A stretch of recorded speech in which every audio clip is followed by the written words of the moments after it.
Today is Monday, January 27, 2020, and coming up on Roland Martin Unfiltered, the world continues to mourn the death of 41-year-old Kobe Bryant. Died tragically in a helicopter crash yesterday in Los Angeles. We will talk over the next 2 hours with Hall of Famers like Elgin Baylor, also Norm Nixon, Laker great, in addition to retired NBA player, talk show host John Sally, also be joined here, retired NBA player Eton Thomas, journalist Mark Spears, Kevin Merida from The Undefeated, and also sports journalists Howard Bryant, Roy Johnson, Jamal Murphy, Kelsey Nicole Nelson, and Jamel Hill. Folks, people are still reeling from this tragic news, and we'll talk about really what Kobe Bryant meant not only to basketball, but also to the world at large. It's time to bring the funk on Roland Martin Unfiltered. Let's go. He's got it. Whatever the miss, he's on it. Whatever it is, he's got the scoop, the fact, the find. And when it breaks, he's right on time and it's rolling. Best believe he's knowing. Putting it down from sports to news to politics. With entertainment just for kicks, he's rolling. It's on go, roll, y'all. It's Roland Martin.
It's been more than 24 hours since folks were stunned to hear the news of Kobe Bryant dying along with 8 others in a plane crash in Los Angeles as he was on his way to support his daughter in a basketball game.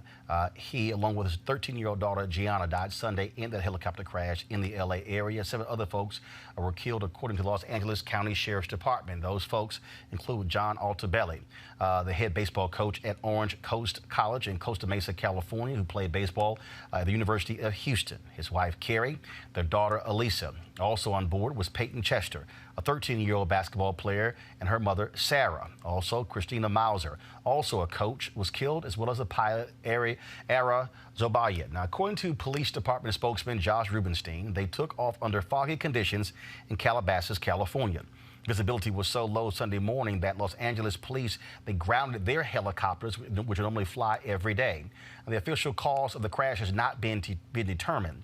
The helicopter was operating under special visual flight rules, according to an air traffic control conversation, which the pilot captured that was captured by the website liveatc.net. This is actually a flight simulation as well as that conversation. 72 Echo X-ray, Burbank Tower, Burbank altimeter 3019, Burbank class Charlie, surface area is IFR, stay intentions. Maintain special VFR transition on the 101 westbound 2. November 2 Echo X-ray, hold outside Burbank class Charlie airspace. I have an aircraft going around.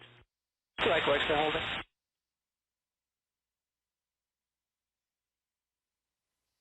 It's going to be a little bit. I got a citation on a 9-mile final, and then the go around that I just had is going to be turning Base to file in about 3 minutes.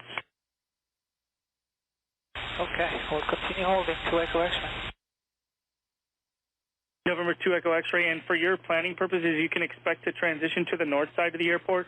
I just spoke with Van Nuys on the line, and they've got multiple IFR departures coming off of runway 16, so you can expect to follow the 5 north and cross that way. 2 Echo X-ray, no problem. 317 Papa Burbank Tower. You can expect a few minutes. I got a special VFR helicopter I need to get transitioning. He's been holding for about 15 minutes. South, northwest, follow the 5 freeway, maintain special VFR conditions at or below 2,500. Maintain special VFR at or below 2,500 I-5 northbound 2 Echo X-ray. Number 2 Echo X-ray, roger, and you're cleared through Burbank Class Charlie surface area from the southeast to the northwest. Copy that, we'll maintain special VFR, copter 2 Echo X-ray. X-ray, for your transition to Camarillo, did you just want to follow the 118? 118, and then we'll look around Van Nuys to catch the 101 2 Echo X-ray. Number 2 Echo X-ray, roger. Number 2 Echo X-ray, continue following the 5 northwestbound to join the 118, and then Van Nuys will work you through. Radar services terminated. Remain that squawk. Contact Van Nuys helicopters 119.0. 2 Echo X-ray, switch you to Van Nuys.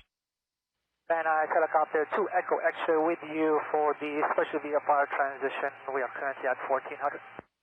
Helicopter 72 Echo X-ray, Van Nuys Tower. Wind calm, visibility 2 1/2, ceiling 1,100 overcast, Van Nuys altimeter 3016.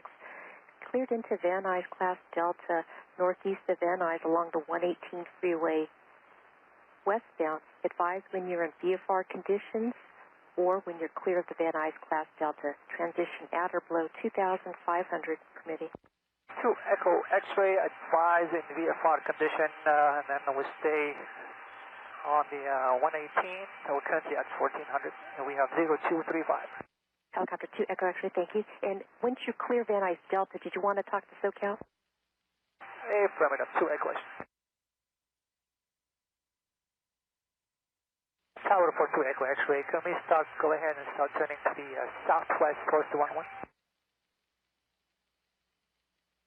Helicopter 2 Echo X-ray, approved. And are you transitioning in VFR condition? VFR condition 1,500, 2 Echo X-ray. Helicopter 2 Echo X-ray, thank you. Contact SoCal now 134.2 for flight following 34-2. 34-2. X-ray ident.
Today is Monday, January 27, 2020, and coming up on Roland Martin Unfiltered, the world continues to mourn the death of 41-year-old Kobe Bryant. Died tragically in a helicopter crash yesterday in Los Angeles. We will talk over the next 2 hours with Hall of Famers like Elgin Baylor, also Norm Nixon, Laker great, in addition to retired NBA player, talk show host John Sally, also be joined here, retired NBA player Eton Thomas, journalist Mark Spears, Kevin Merida from The Undefeated, and also sports journalists Howard Bryant, Roy Johnson, Jamal Murphy, Kelsey Nicole Nelson, and Jamel Hill. Folks, people are still reeling from this tragic news, and we'll talk about really what Kobe Bryant meant not only to basketball, but also to the world at large.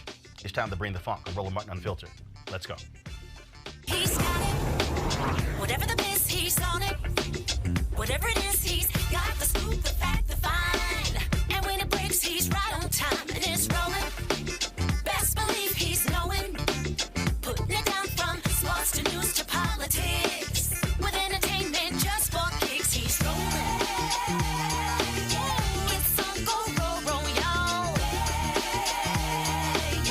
It's Roland Martin, yeah. Rolling with Roland now. He's funk, he's fresh, he's real, the best, you know he's Roland Martin now.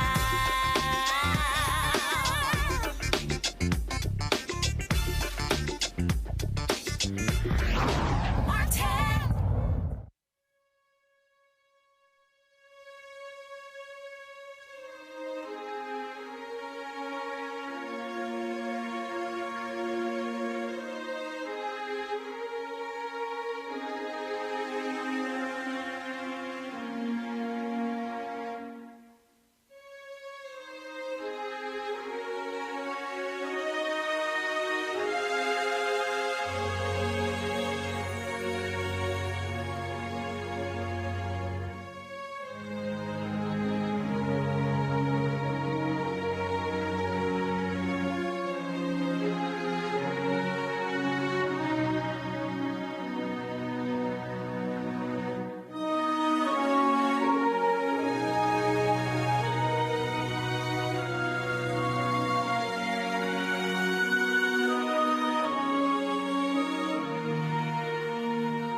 It's been more than 24 hours since folks were stunned to hear the news of Kobe Bryant dying along with 8 others in a plane crash in Los Angeles as he was on his way to support his daughter in a basketball game.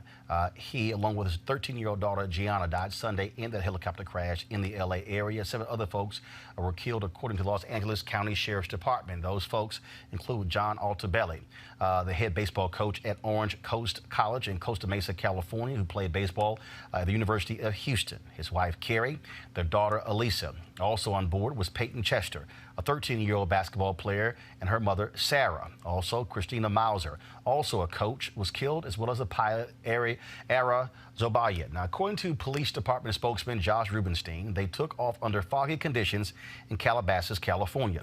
Visibility was so low Sunday morning that Los Angeles police, they grounded their helicopters, which normally fly every day.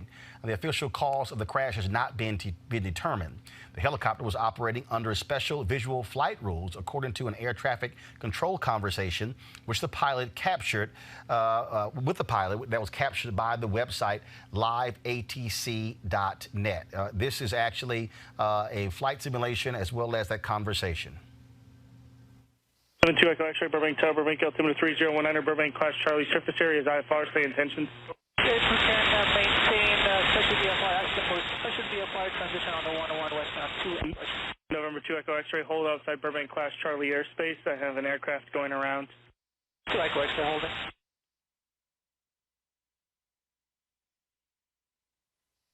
It's going to be a little bit. I got a citation on a 9-mile final, and then the go around that I just had is going to be turning base to final in about 3 minutes. Okay, we'll continue holding 2 Echo X-ray. November 2 Echo X-ray, and for your planning purposes, you can expect to transition to the north side of the airport. I just spoke with Van Nuys on the line, and they've got multiple IFR departures coming off of runway 16, so you can expect to follow the 5 north and cross that way. 2 Echo X-ray, no problem. 317 Papa Burbank Tower. You can expect a few minutes. I got a special VFR helicopter I need to get transitioning. He's been holding for about 15 minutes. South, northwest, follow the 5 freeway, maintain special VFR conditions at or below 2,500. Maintain special VFR at or below 2,500 I-5 northbound 2 Echo X-ray. Number 2 Echo X-ray, roger, and you're cleared through Burbank Class Charlie surface area from the southeast to the northwest. Copy that, we'll maintain special VFR, copter 2 Echo X-ray. X-ray, for your transition to Camarillo, did you just want to follow the 118? 118, and then we'll look around Van Nuys to catch the 101 2 Echo X-ray. Number 2 Echo X-ray, roger. Number 2 Echo X-ray, continue following the 5 northwestbound to join the 118, and then Van Nuys will work you through. Radar services terminated. Remain that squawk. Contact Van Nuys helicopters 119.0. 2 Echo X-ray, switch you to Van Nuys. Van Nuys helicopter 2 Echo X-ray with you for the special VFR transition. We are currently at 1400. Helicopter 72 Echo X-ray Van Nuys Tower. Wind calm, visibility 2 1/2, ceiling 1,100 overcast, Van Nuys altimeter 3016. Cleared into Van Nuys Class Delta, northeast of Van Nuys along the 118 freeway westbound. Advise when you're in VFR conditions or when you're clear of the Van Nuys Class Delta. Transition at or below 2,500 permitting. 2 Echo X-ray, advise in VFR condition, and then we'll stay on the 118, we're currently at 1400, and we have 0235. Helicopter 2 Echo X-ray, thank you. And once you clear Van Nuys Delta, did you want to talk to SoCal? Affirmative, 2 Echo X-ray. Tower for 2 Echo X-ray, can we go ahead and start turning to the southwest close to 11? Helicopter 2 Echo X-ray, approved. And are you transitioning in VFR condition? VFR condition 1,500, 2 Echo X-ray. Helicopter 2 Echo X-ray, thank you. Contact SoCal now 134.2 for flight following 34-2. 34-2. X-ray ident. So X-ray, yeah, you're still on a 1200 code. Are you requesting flight following?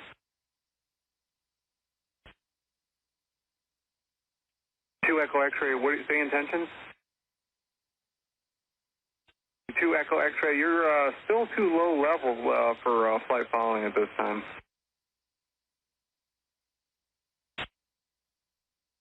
Two Echo X-ray, SoCal.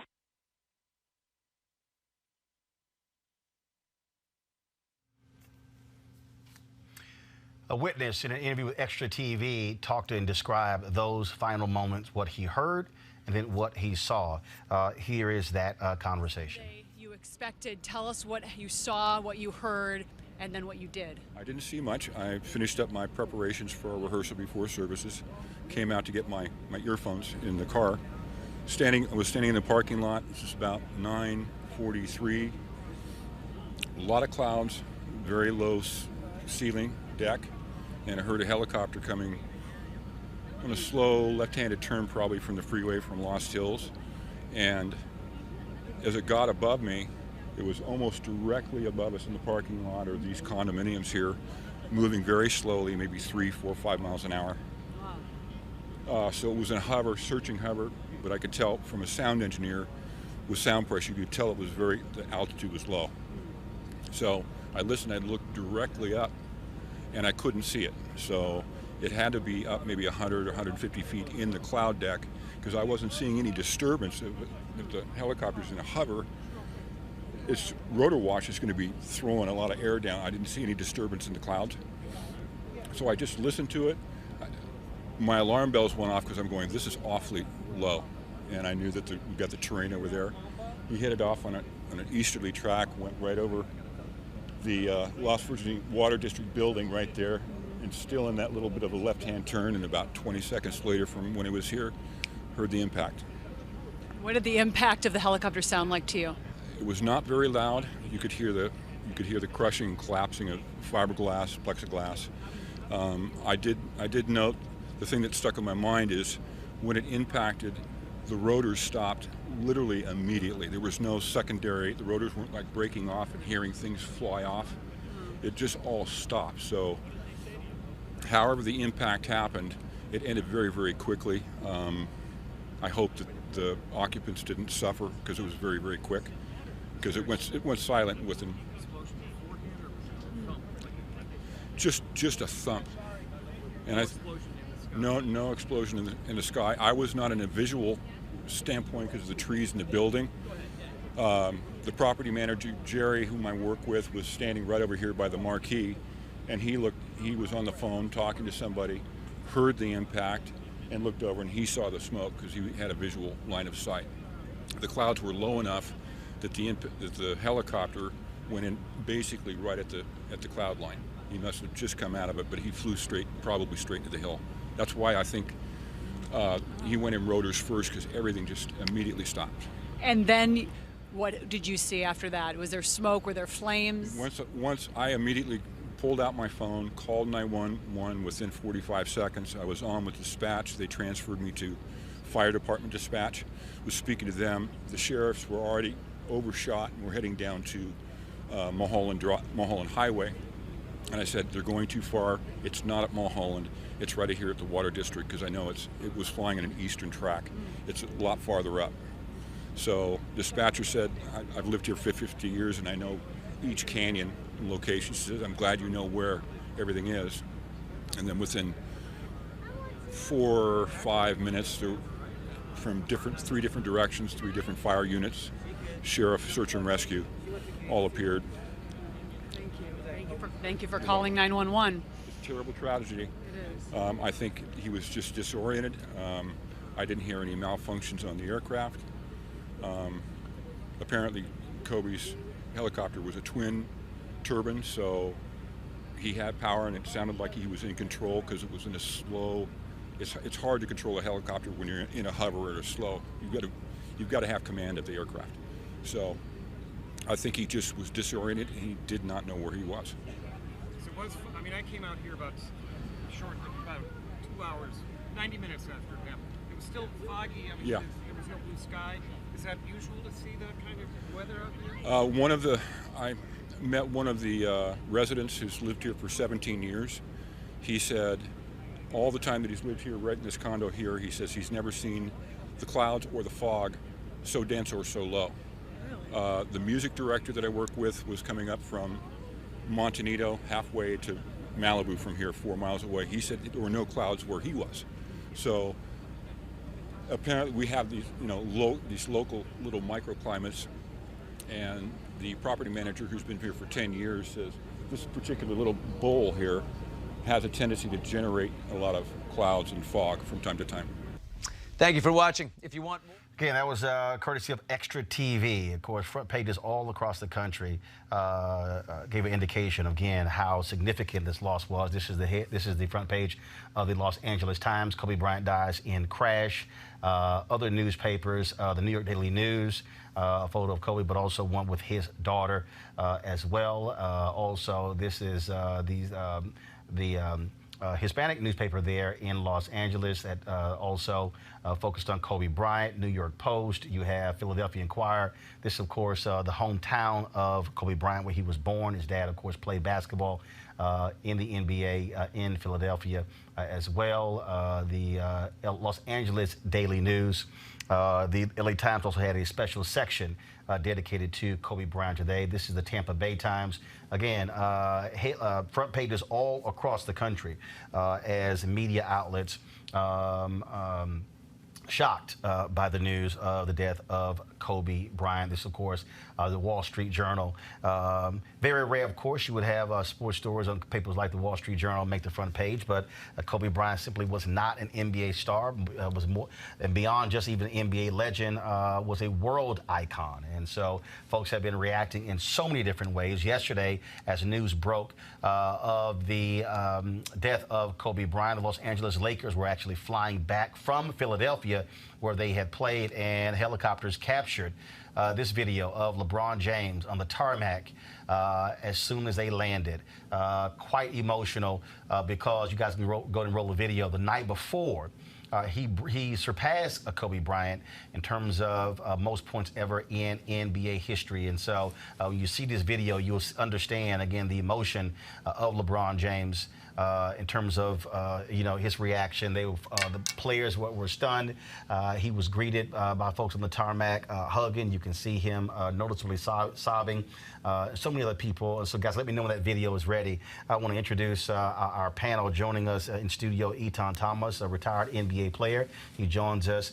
Kevin Merida, of course, he leads the Undefeated, a sports site by ESPN. On the phone line is Mark Spears, longtime NBA writer, who also writes for the Undefeated. And so glad to have all of you here. Mark, I want to start with you. You have covered the NBA for a number of years. You've interviewed Kobe Bryant many times. And just, can you hear me, Mark? Can you hear me? All right, guys, let me know when we have Mark's audio straight. We'll go to Etan Thomas. There I go. There you go, Mark. Okay, now I got you. So, you've covered the NBA for a number of years. You've interviewed Kobe Bryant on many occasions.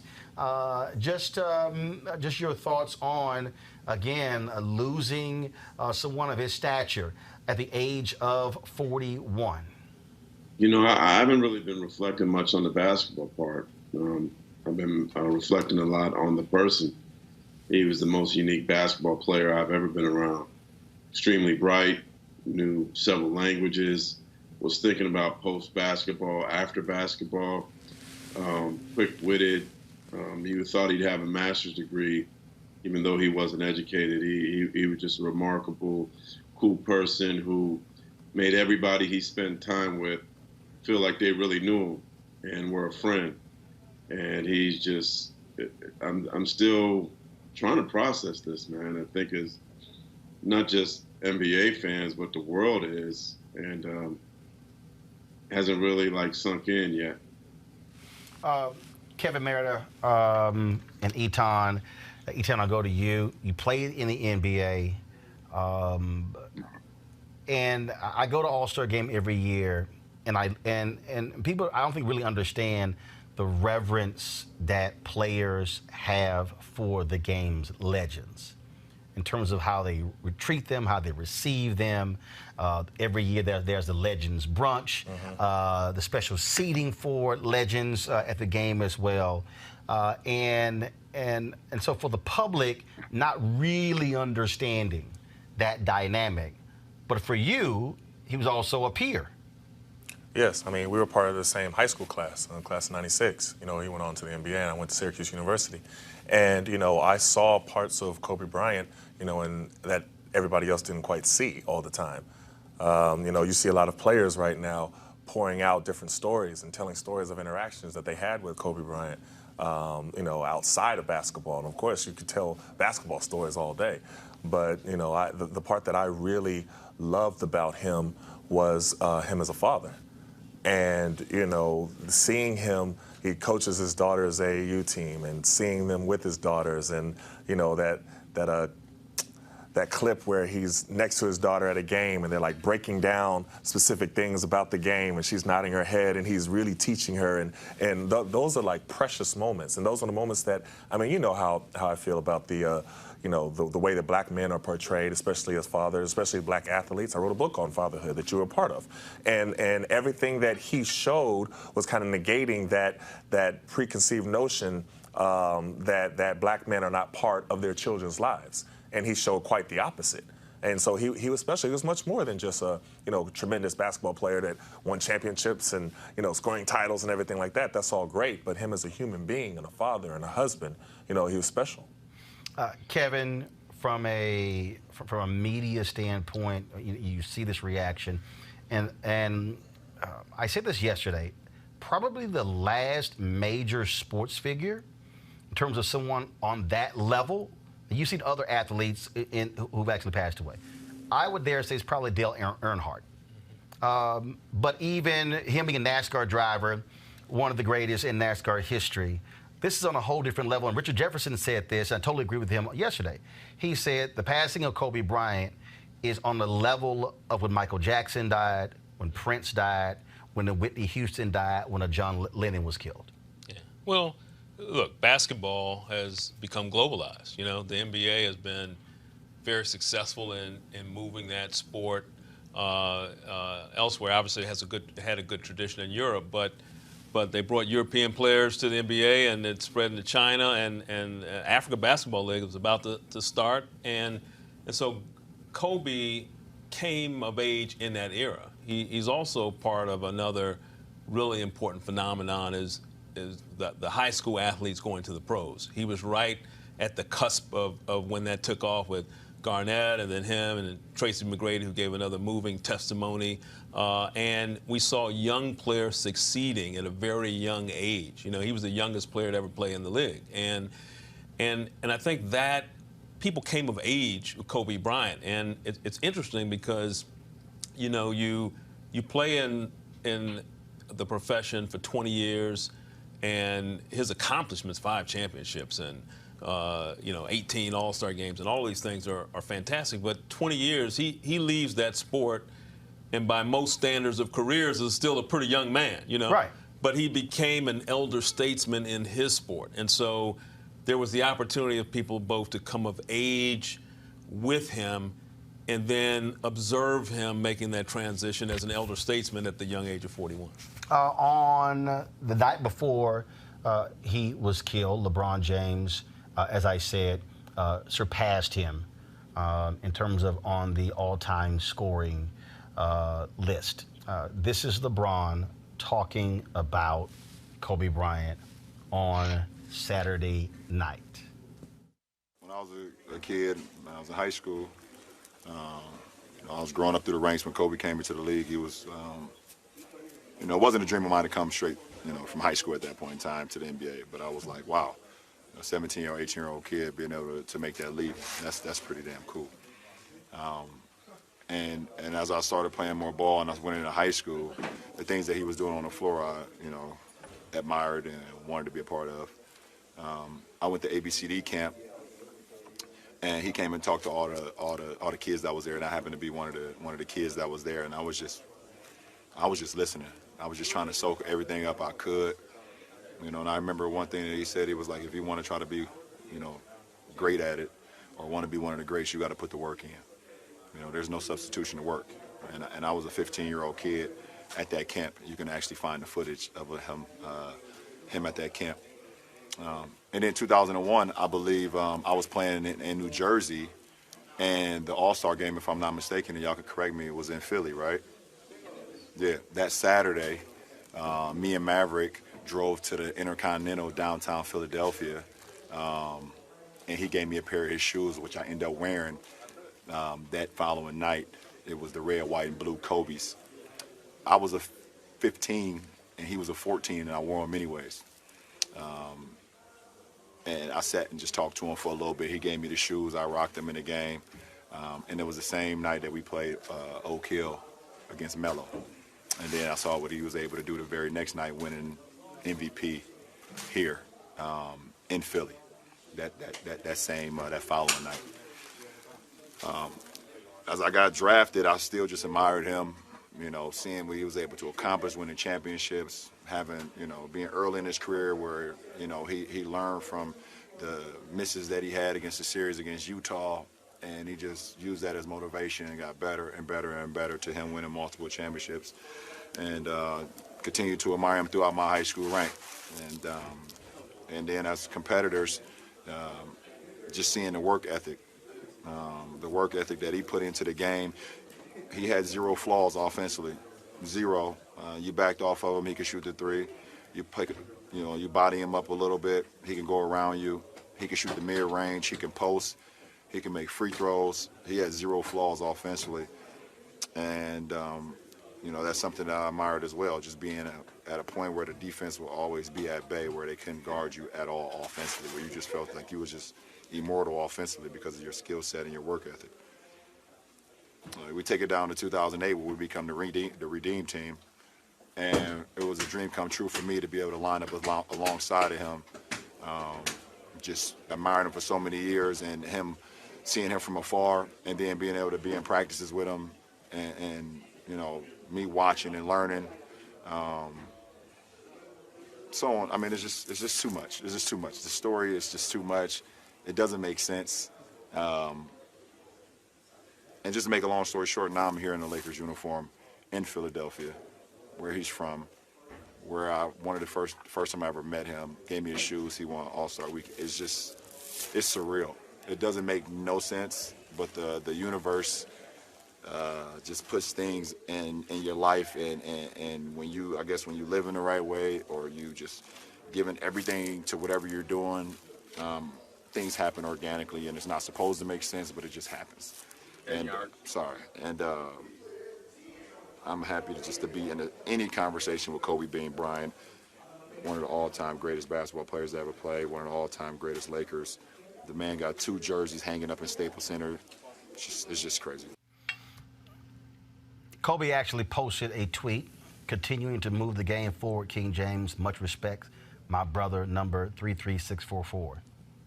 Yet, not even 12 hours after those remarks by LeBron James, this was actually LeBron James on the tarmac yesterday as they landed in Los Angeles. It was stunning, Eton, to see the reaction from so many players. For a lot of the guys yesterday, they said, I don't know why I even played this game. You saw Trae Young, how he responded, became very good friends with Kobe Bryant. He was his daughter's favorite basketball player, and he talked about the lessons he learned from Kobe Bryant. You had Austin Rivers, who played for the Clippers, and how he talked about the game the Rockets played yesterday, the Denver Nuggets.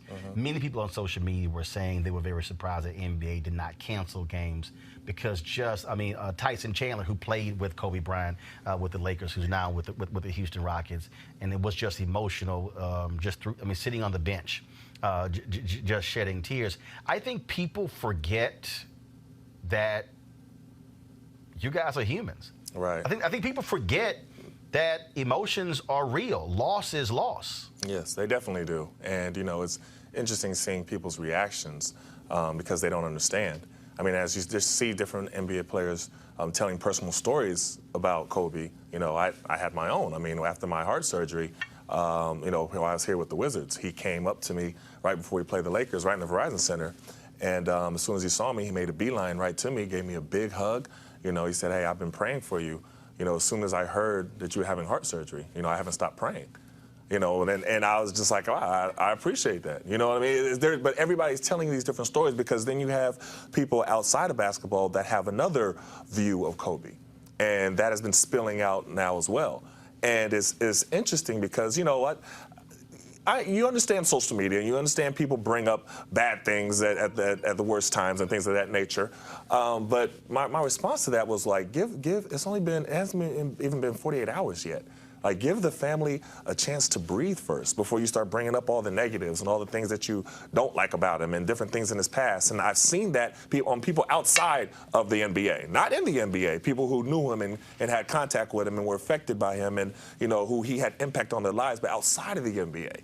And it's an interesting thing, but, you know, you want to tell people it's okay for you to be human sometimes. You know, you don't have to do things for clicks and likes and things like that. Let the family breathe for a little while. Let them grieve. Well, and Kevin, look, as journalists, people, when folks pass, the good, bad, and the ugly, folks will bring that up. There have been lots of visceral reactions on social media, pro and con, to individuals who have brought up the sexual assault trial that Kobe Bryant went through.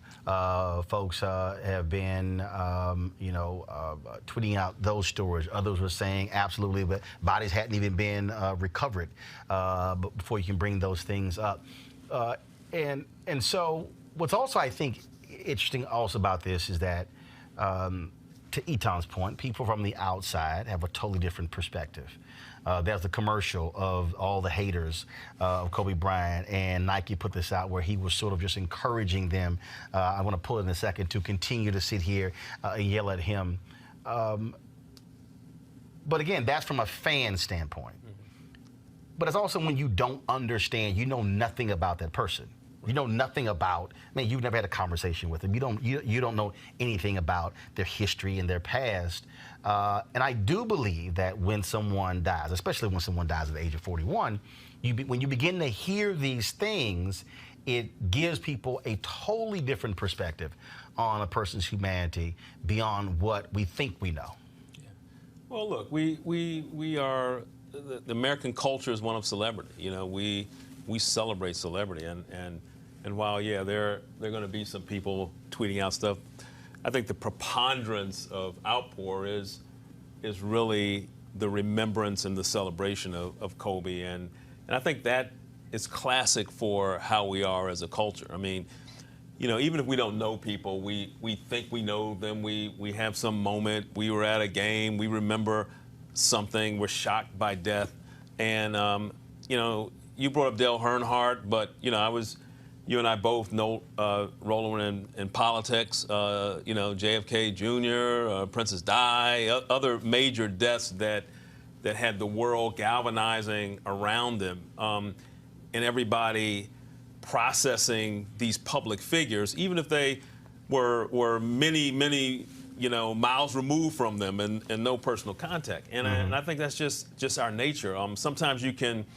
over-celebrate people, you can glorify them in life greater than they are in death, because you know you can't get back death. You know, death is the end, right? And so I think there is a tendency to want to really give people their due, and sure, you know, precisely because we have social media, yeah, there's going to be some people say, well, wait a minute, let's not forget this. But you can imagine if Dr. King had died today in this age, you know, there would have been an amazing outpouring of what he stood for and everything. But there would have been other people that would have mentioned other things.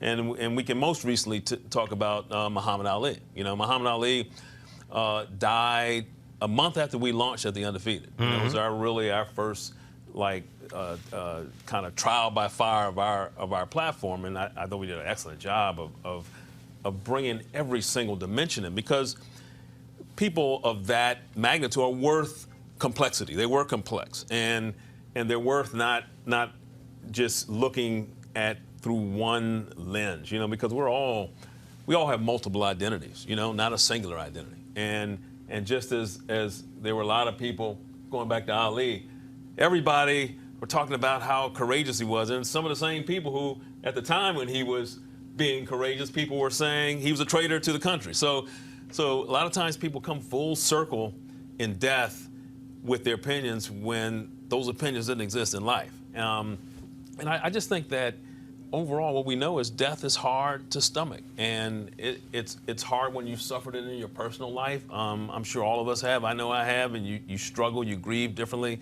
But when it's a public death, it's really hard, because there's this tendency to want to say something and to feel like that person is part of you because they took up a space in your life. Kobe is, you know, one of the greatest athletes. He's going to go down not only one of the greatest basketball players, one of the greatest NBA legends, but one of the greatest athletes to play a team sport.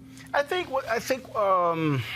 when you begin to, and we're seeing this, there are a lot of people, and I remember all the stories when Kobe was playing, and the stories of he's moody, he's selfish, he wants to be the star, the whole deal, the back and forth between him and Shaq, even just a few months ago. I mean, people talk about jealousy and fighting and all those different things. And now all of a sudden, Eton, what's interesting is people really trying to understand what it means to want to be great. And I think back when Tiger Woods went through his travails in 2009. Mm-hmm. And I remember being on television, being on CNN, and people like, Tiger needs to change, and he needs to talk to the fans more. And I said, let me be real clear. I said, I don't watch Tiger Woods on Sunday to see him talking to fans. Yeah. I said, we are going to measure Tiger by, do you win? And I think, now people are seeing this, what happened, the viral clip that went out with him talking basketball with his daughter. Mm-hmm. I just, it irks me to some degree when people don't understand greatness, they don't understand what it takes. I'll tell you this story with the Jeffrey Osborne golf tournament. It got washed out a few years ago. And so, I mean, just massive storm came through. And so we're sitting at the table. And one of those moments where you wish there was a camera. Mm-hmm. Now, I probably had 10 of them with me. But to my right was Ahmad Rashad. Sitting next to him was Eddie Levert. Sitting next to Eddie Levert was Barry Bonds. Sitting next to Barry Bonds was Sugar Ray Leonard. And it was me sitting right here. And we're talking about greatness within our disciplines. And so Eddie is talking about just the intricacies of singing. And then Ahmad is talking about what it requires to be a top wide receiver who should be in the Pro Football Hall of Fame. And then Barry is talking about what it means to hit a ball. And then Sugar Ray is talking about boxing. And I'm talking about media. And so they're asking me about, okay, well, but how did you do that mm-hmm. when you're on television? And then I'm sitting and talking about Eddie. And so it was just this amazing conversation that Barry said something was amazing. He said, I can teach you 2 out of 10 things to make you a good hitter. I can't teach you all 10. I just can't. I have all 10. I can only teach you 2. And it was just, and now people are seeing how Kobe thought mm-hmm. and then what drove him and how he saw things. And people at his level, with no disrespect, simply see it in a totally different way than other people. Well, I definitely agree, but and the thing about it is that a lot of people just didn't know Kobe. They knew what they thought they knew. So they thought they knew him, and they thought, okay, well, I heard he is this, or I heard he is that. And that's what people can say that about any of us. You know, oh, I heard Roland Martin is this, this, and this. You know what I mean? Oh, I heard that, yeah, Kevin is this, this, this, this, and this. But they don't know you. Right. And they have no idea about you at all. And that's what you're seeing with Kobe. And you're having all these people saying all these different things right now, though. It hasn't even been 48 hours after his death. His family is still, they're in mourning. They were still trying to discover the facts as far as, you know, how many people were on the plane. Right, because initially it was 5. Right, and then it was then with the news conference, then we found out the manifest was 9. Right, he was like, oh my God. Then initially it was his 4 daughters were on the plane. Right. Then it was. Then Rick Fox was on the plane. Right, then he wasn't on the plane. Right. Man, I found tweeted like, yo, media people, chill the hell out. I can wait. And that's my problem, because then in the middle of all of that, now you want to have a conversation about his failures, about his shortcomings. You know what I mean? I just don't think that's the time to have that conversation. Now, if you want to have the broader conversation down the line and examine him totally, that's different. But right now, that's like just give the family, and with TMZ reporting it before the family is even notified, that's a whole different issue that I have a problem with. You don't have to be the first person to report something all the time when you're dealing with death. Now, I understand breaking news and you want to be, I understand that part, but with death, so the family has to find out by you reporting on it that their family member, I think that's just, there's something wrong with that. So to have that conversation when all of that is going on and you want to bring up the person's past and the things that you don't like about them and the criticisms and things of that nature, I think that's just inhumane. I do. I also think, Kevin, this thing is hitting, I think it's hitting differently, obviously, because he dies on a helicopter crash with his daughter. And then we find out the other people on the plane as well. And I think when a child dies, we certainly look at it differently. And for the general public, folks were really introduced to her just a few weeks ago when they saw that video. Because since he retired, he hadn't gone to any games. Yeah. He only started going to Lakers games this year. She brought him back. With her. Right. Because of her. Yeah. And so I think that also plays such a role in how people are reacting to this. This is a video, of course, them at home, and he's playing basketball with her. And remember, he has a total of 4 daughters, but this was the one who, and he would tell this story. He told it on Jimmy Kimmel, which was pretty funny. When people would say, "Man, you know, when are you gonna have a son who is going to care for the legacy?" And she would go, "Hey, Yeah. I got this." Yeah. And now we find out just a month ago that he'd already filed to get the trademark to Mamacita. Yeah. No, I mean, look, I think kids are, they're precious, right? You know, precious in God's eyes and in ours, right? I mean, I think that, you know, our heart breaks a lot for the loss of children. And those scenes of him with his daughter and teaching his daughter, you know, to go back to what you said, Atan, about men and daughter, and black men and their kids. Mm-hmm.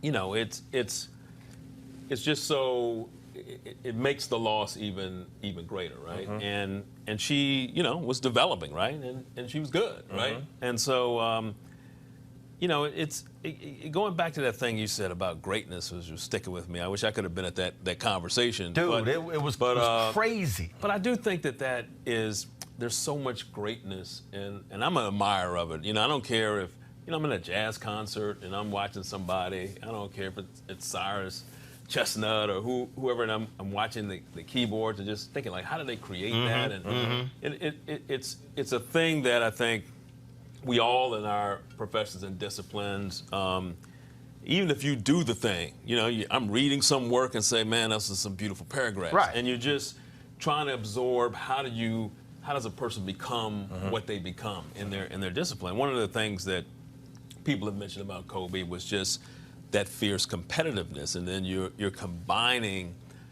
whatever talent, God-given talent he has, with that ability to hone and sharpen and think that talent and be competitive, that edge. And you know that from being in the league, that extra bit of thing that you will yourself, that lack of fear.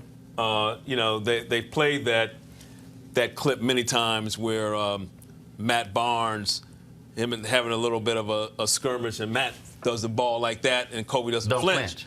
And that just that sense of no fear here, you know. And you know, in basketball, in any profession, this is great. People are going out making 99 straight free throws when they're in the gym with me. But then they're in a high pressure environment, you know, whether it's an NCAA tournament game, NBA finals, and that they're not able to perform like that. Right. And so a lot of what he was able to bring was that sense that, you know, I got this, I can win, that confidence. And you know that better than me. Right. I want to do this here. To that point, this is a Nike commercial. Then we're going to bring in Mark Spears. He had to jump off, but he's actually back with us. So I want him to speak to that about Kobe Bryant. And so this was a Nike commercial they put together dealing with Kobe Bryant and his haters.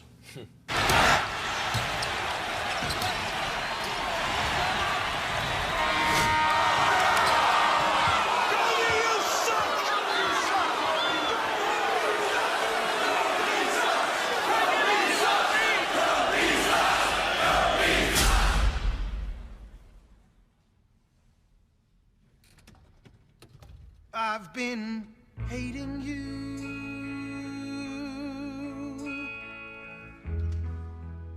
too long to stop now. You're retiring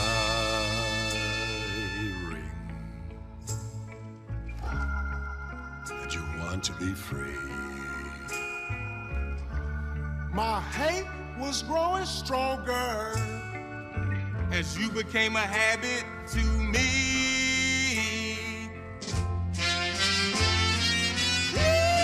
Don't make me stop now. I hate you with all my heart.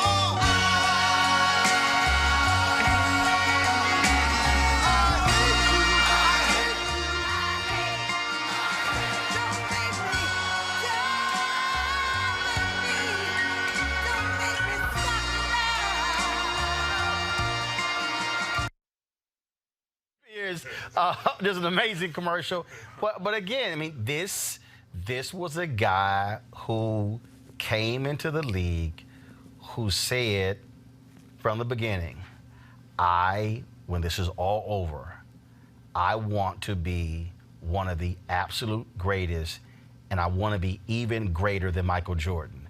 People said he was nuts, but that's what drove him. Yeah, he's that was great, man.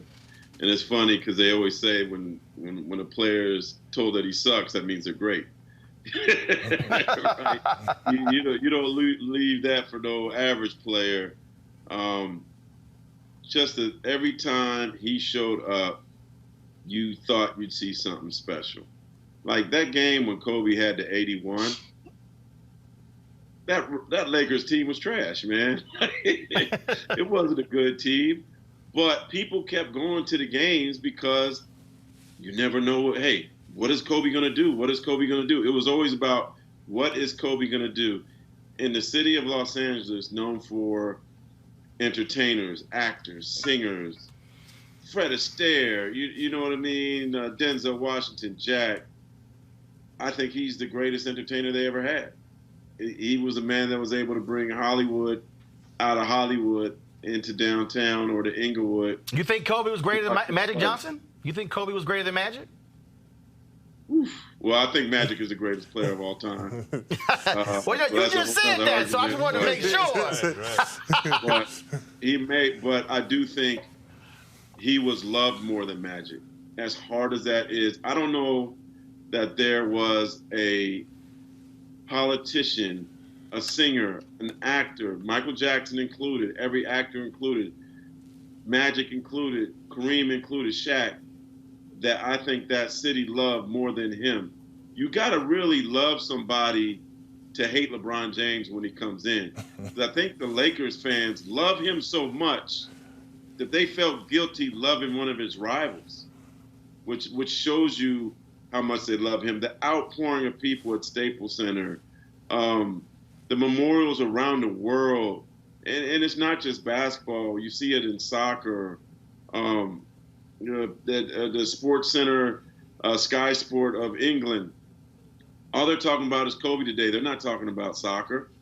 In China, memorials. It's all. Not many people can influence the world. Kobe was going to China and going to India and going to Europe before other players. He was just ahead of the game. He made the world love him. He's probably the only player in China more popular than Yao Ming. I truly believe in my heart that this is the most popular entertainer to ever be in Los Angeles. And the outpouring of love, the reason why you're talking about him today, the reason why the world is talking about him today is because of how great he was on and off the court.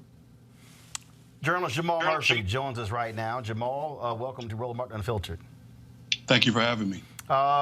Just your initial reaction to losing Kobe Bryant at the age of 41. I mean, it was devastating, as you guys have said. I think really the commercial you just showed kind of sums it up in terms of him having all those haters. And he had haters because he was so good at what he did and he was brash. But it's brings to light what we're going to miss in the second act of his career or his second career, because I felt like, I started to like him even more after he was retired and he started to speak out on social issues like he had never done as a player because he was so focused as a player. He praised Kaepernick for what Kaepernick was doing. He tweeted out against Trump. These are things that he didn't do as a player. So, you know, whether if you weren't a Lakers fan, you might have hated Kobe. But as, you know, in retirement, I think you start to appreciate him as a person more. And I'm just sad that we won't get to see that stage of his career. You know, I'm glad you brought that up. So I probably when I know when I was in Dallas and I covered Dallas Maverick games, I crossed paths with Kobe Bryant. Never took a picture. I mean, so probably did interview, whatever. But Kobe and I did have a conversation. So 2000, you might remember. In 2014, the New Yorker did this article on Kobe Bryant. And he made some comments about the Miami Heat and the photo that they took in hoodies, paying homage to Trayvon Martin. And a lot of folks don't realize that I've been obviously one of the voices who actually was pushing national media to make this a national story.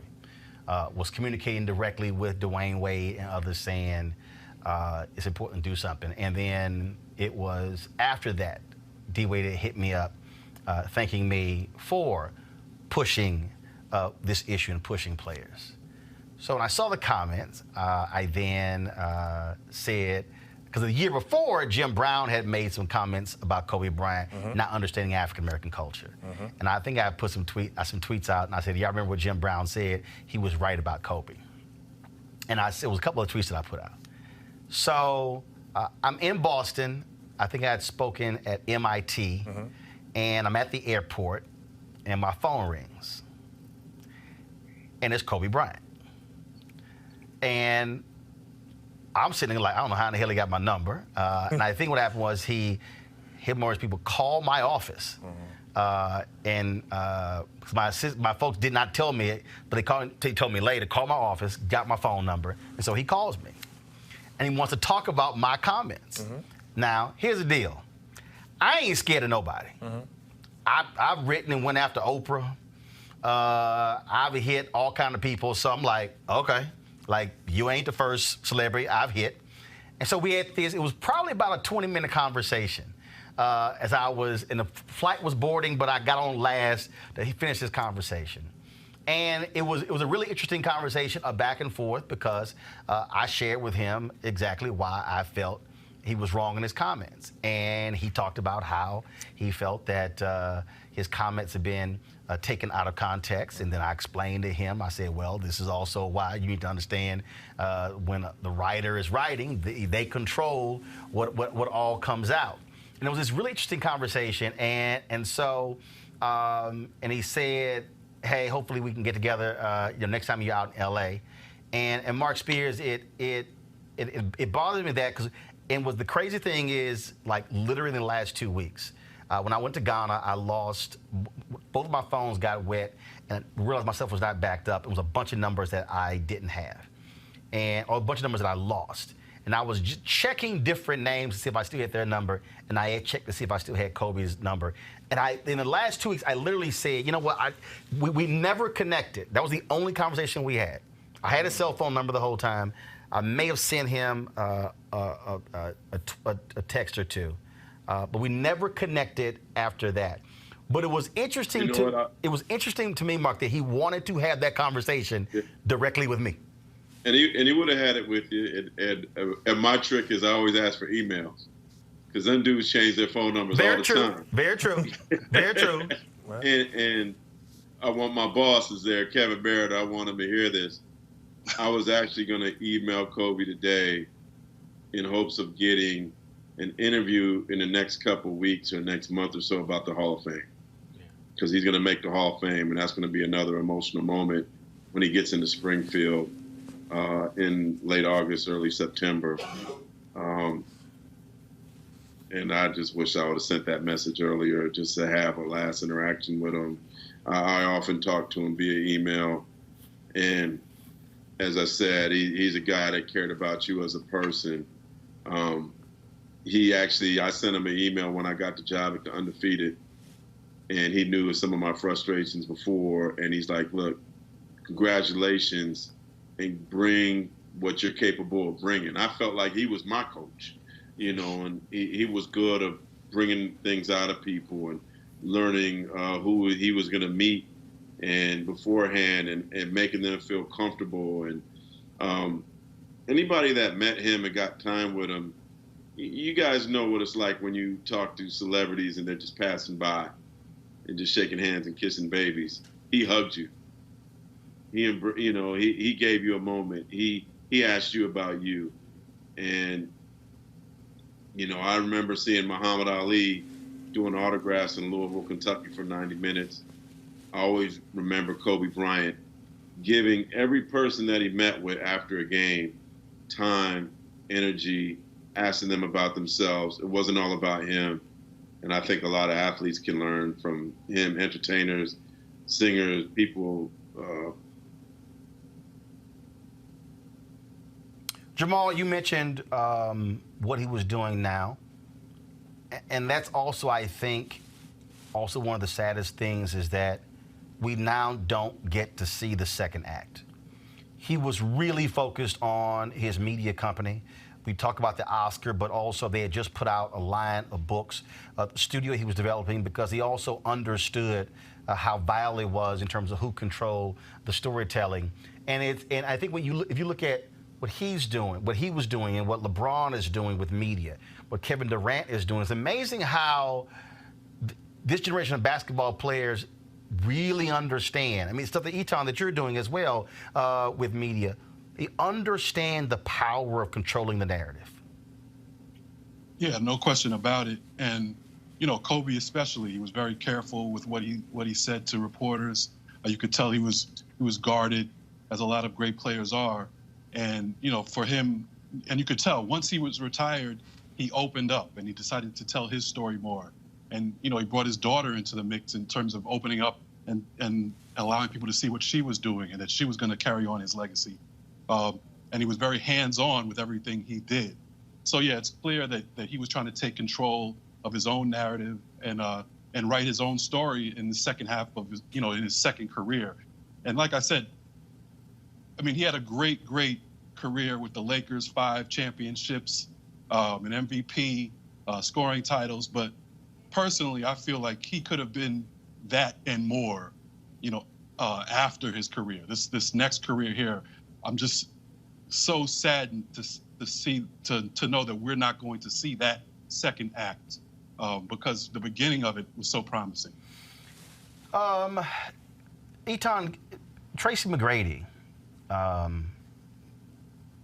said on ESPN that Kobe said he wanted to die young, that he wanted to be immortalized, that he wanted to be known in even greater terms than Michael Jordan. It is still interesting to me that he had this fixation, I guess akin to Ali saying I'm the greatest, of wanting to be known as the greatest. Well, you know, wanting to be the greatest and then working to be the greatest are two very different things. And he worked to be the greatest. When you talk to different people who played with him, you know, we talk about his unbelievable work ethic, how they would have, you know, these long 2-hour practice or training camp, and he would come right back for a third practice, you know, after 2 a days because he wants to perfect something else. You know, I played with Michael Jordan for 2 years. So, you know, then after playing with Michael Jordan and seeing Kobe, I was like, wow, he really patterned his game after him for real. You know what I mean? So much to where how he walked, how he talked. Like it was weird when you're with somebody every day and you see somebody else that looks just like them and moves like them is kind of eerie. But you know that's who he was. But I wanted to mention something back to what you said about the activism. I do a lot of work with Emerald Gardner, who is Eric Garner's daughter. And interviewed her in my book, We Matter, Athletes and Activism. And she talked about what it meant to her to see Kobe Bryant wear the I Can't Breathe shirts after her father was murdered. And she said not only just him, but the entire Lakers team. She's talked about how much that meant, because a lot of times people will say, well, what is wearing a T-shirt? Is that really activism? What does that really do? You know what I mean? They were people who are trying to downplay what current athletes are doing in the realm of activism. But when you talk about the people who they're wearing it for, like the family members of Eric Garner, she talked about how she felt that they were finally heard, that somebody was speaking out for them, that somebody was there, you know, representing them and saying that this isn't right. And she talked about how, you know, you have your loved one murdered, and then you go on TV, and then you look on TV and see everybody justifying why he deserved to die. So having an athlete coming out and saying, no, he did not deserve to die, and taking a stand like that, how much it meant something. And she talked about that with Kobe Bryant specifically. Kevin, I don't think people also understand, like, stuff that LeBron has done. He's done a lot of stuff. And people say, well, you know, Kobe started issue with homelessness and other issues he started dealing with after his career. Because I don't think they understand that when you have a quest to be the greatest in your career, it's a laser focus. I mean, there are videos where he's talked about why he was flying in helicopters. Because he also was talking about the amount of time he would be sitting in traffic and know how he wanted to go pick up his daughters from school. Because every 15 or 20 minutes he can have with them, it was precious to him, you know. And so when you talk about activism, look, the greats retire at 35, 36. Yeah. Basically, what he's saying is there are things that I can do after my career is done. And so that's why I think when people are all of a sudden say, oh, man, I didn't realize he was doing that and that and that, because that was a fixation on this. I need to be completely focused on my career if I want to be great, and then I can do those things when my playing days are done. Yeah. And look, I think he made, in the same way he studied the game. I mean, Tom mentioned studying Jordan, and you can see the pattern of his game. There's this, you might have seen this video that was being recirculated that is beautifully edited to show Kobe shots, fadeaways, moves, and then Jordan, and it looks like you're watching the exact same player. And the same way as he went in the media, he's studying other people. You know, he's studying writers and filmmakers. He wants to learn the craft that will give him the inspiration and also the knowledge to be great in that next realm. I mean, you know, to win an Oscar after like 2 years after you started doing it, and even if it's just about getting with the right people, you know, to be able to make your animation, it shows a certain kind of precision and intellect, you know. And you know, I remember watching Dear Basketball. I think the first time I saw it was performing live. It was live, showing with the LA Philharmonic Orchestra, and it was just the notion of seeing this animated thing and the orchestra playing it live, and that was like a high level execution, you know, just the thinking about it from an athlete standpoint. And here is a trailer of that. Let's go ahead and play it.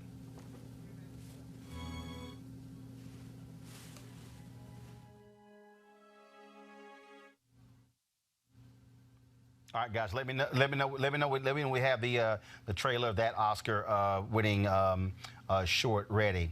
In the meantime, folks, I do want to share with you. So there've been so many reactions from people, especially a lot of players. Dwayne Wade initially posted a tweet saying, "No, don't let this be true," and then he posted this video of his reaction. Once it was confirmed that his good friend Kobe Bryant had died in a helicopter crash in Los Angeles.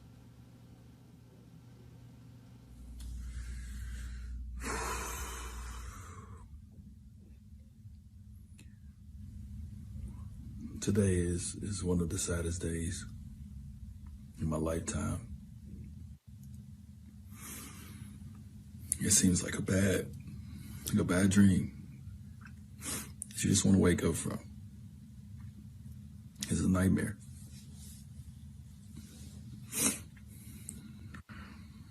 I know we all feel the same way about such a great leader, just a great champion, just a great person. If you got a chance to know Kobe, you got a chance to really know Kobe, ain't nobody better, man. Emotions are all over the place. These are the moments when you ask why. Here's a video of the greatest scorer in NBA history, the great Hall of Famer Kareem Abdul-Jabbar. It's very difficult for me to put in words how I feel about the loss of Kobe Bryant. As a young boy, I met him when he was 11 or 12 years old. I was friends with his dad, Joe. We were former adversaries. Joe played for the 76ers, but he was a good friend and someone that I shared a friendship. And it's hard for me to understand now how this is affecting Joe and his wife. So to Kobe's family, I want to send my most sincere and heartfelt regrets and prayers, and my thoughts are with you guys. Kobe was an incredible family man. He loved his wife and daughters. He was an incredible athlete and a leader in a lot of ways. He inspired a whole generation of young athletes. He was one of the first ones to leave high school and come into the NBA and do so well, dominating the game and becoming one of the best scorers that the Los Angeles Lakers has ever seen. I had the privilege of being there when he scored his 81-point game, and it was something that I will always remember as one of the highlights of the things that I have learned and observed in sports. Kobe, my thoughts are with you. Absolutely. Rest in peace, young man.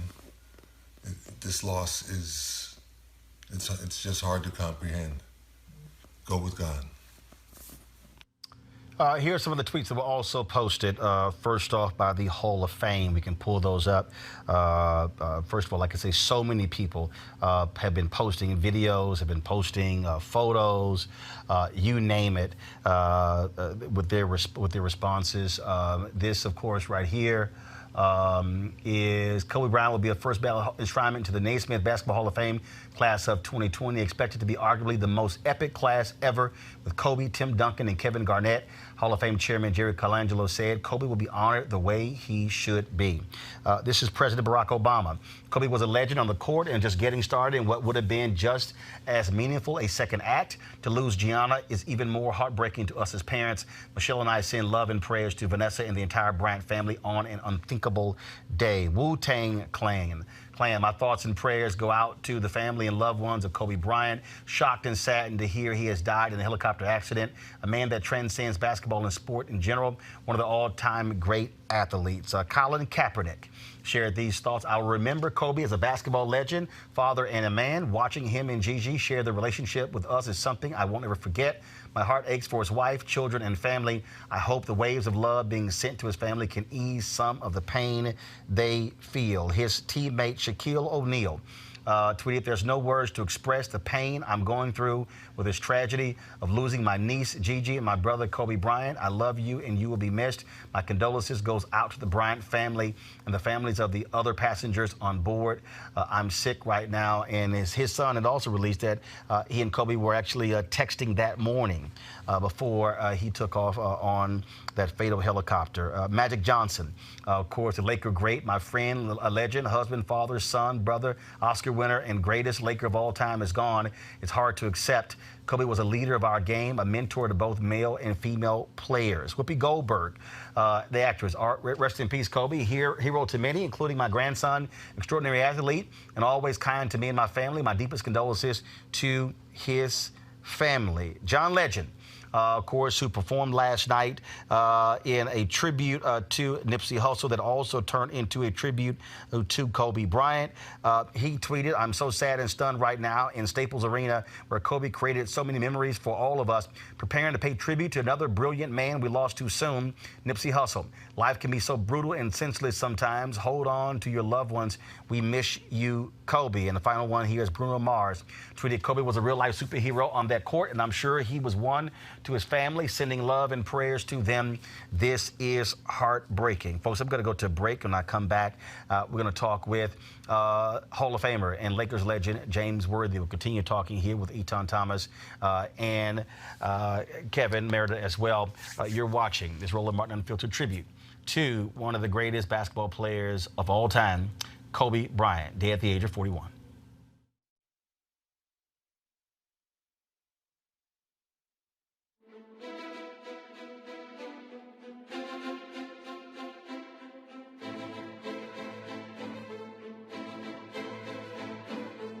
want to check out Roland Martin Unfiltered?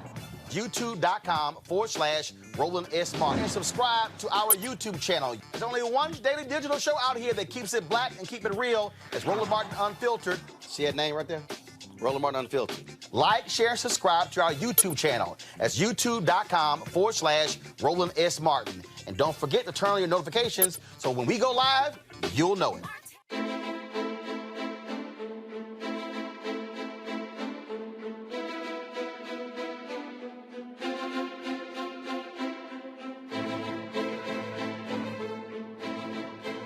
All right, folks, welcome back to this special edition of Roland Martin Unfiltered as we honor and pay tribute to Kobe Bryant. Passed away yesterday at the age of 41, dying in a helicopter crash along with 8 others in California. So many people are just shocked and saddened by this news. Again, one of the all-time greats of the NBA. Joining me right now is Roy Johnson, columnist with AL.com, longtime sports writer with Sports Illustrated. Roy, glad to have you here. Just your initial thoughts on Kobe Bryant. Well, it was a shocking day, Roland, for many of us, for most of the world, much of the world. As I mentioned to you earlier, it was reminiscent for me of the day that Irvin Magic Johnson announced he was HIV positive in November of '91. And the reaction around the world, this was obviously worse. A young man and his daughter, his 13-year-old daughter, and other tremendous people, family people, died in this fiery crash. It was just shocking for this Sunday afternoon. A young man who had so much fire in him and so much fire left to live, certainly demonstrating that he was able to not just be a great bridge, he was the bridge of greatness between certainly Michael Jordan and LeBron James and the standard that the league needed at that time. He demonstrated a competitiveness and an outright fire that some people may have rubbed some people the wrong way, even some teammates, but you could never doubt his competitiveness. You could never doubt his drive. You could never doubt his desire to win championships. And so he carried the league for a long time, for many years, and passed the baton on to LeBron. And certainly later on demonstrated an acumen in places like Hollywood, in business, in technology, and probably first and foremost as a father to 4 daughters. And you heard many women come out today and speak to his efforts on behalf of female athletes. Certainly we all know he had a complicated past, and we shouldn't dismiss those who are feeling a little bit untoward, who may have been victims of sexual violence, who refer back to the rape charge in 2003. But certainly overall, Kobe was demonstrating an effort and a desire to become a better person, to be a better father, and to be the kind of model that even his predecessor, Magic Johnson, is now being off the court. So it was a tremendous loss. It is a tremendous loss. The NBA is in mourning, sports world is in mourning, and many people who follow sports are still a little bit shallow today because of what happened yesterday. First of all, Jamal, are you still there, Jamal? Yes, I am. Well, I just want to get your final thoughts on how people are going to remember Kobe Bryant. Obviously, it is still fresh. No funeral plans have been announced. NBA All-Star Game is week after next. I think it's gonna totally change how people look at that weekend in Chicago. I checked the NBA. February 17th and 18th, there are no games on those days. I would not be surprised if his funeral and that of his daughter is going to be held on one of those 2 days when there are no games, to allow as many players as possible and league personnel to be able to go. Just your final thoughts. Yeah, no, I mean, he's going to be remembered first and foremost as a tremendous basketball player, one of the best to ever play the game, easily top 10 ever to play the game. His fiery competitiveness, his unquestionable work ethic, the Mamba mentality. I mean, that's what it's going to be. And we see already players now of this generation are trying to copy that, have learned from Kobe and are trying to come with that same work ethic and that same athletic drive that he had. So he's not going anywhere spiritually, for sure. We will all remember him. He's put a stamp on the league, and the players that are playing now are representing him. All right. Jamal, we sure appreciate it, man. Thanks a lot. Thank you. There are not a lot of people who know what it takes to be a basketball great, Roy Johnson, but our next guest does. He is one of the greatest to ever play in the NBA. Welcome to Roland Martin Unfiltered Hall of Famer, Elgin Baylor. Hello? Elgin, Roland Martin, how you doing? Okay, I'm doing fine, Roland. Certainly for someone like you, one of the league's greatest, one of the 50 greatest players in NBA history, and, of course, legend there in Los Angeles. It just has to be a lot to know that Kobe Bryant is no longer with us. I know it. I heard it. I just, couldn't believe it because, Kobe, I really like Kobe. A lot of people, thought Kobe was snotty, different things like that. But I would talk to Kobe a lot. We'd talk about basketball and things like that. And then you admire the guy because the guy was really, very athletic and was a very talented player, And the only problem Kobe had was just holding back, some of the things that he wanted to do or say or something happened on the floor. And, Kobe was the one to just stand up for what he believed in. But the guy was just a tremendous player, very athletic.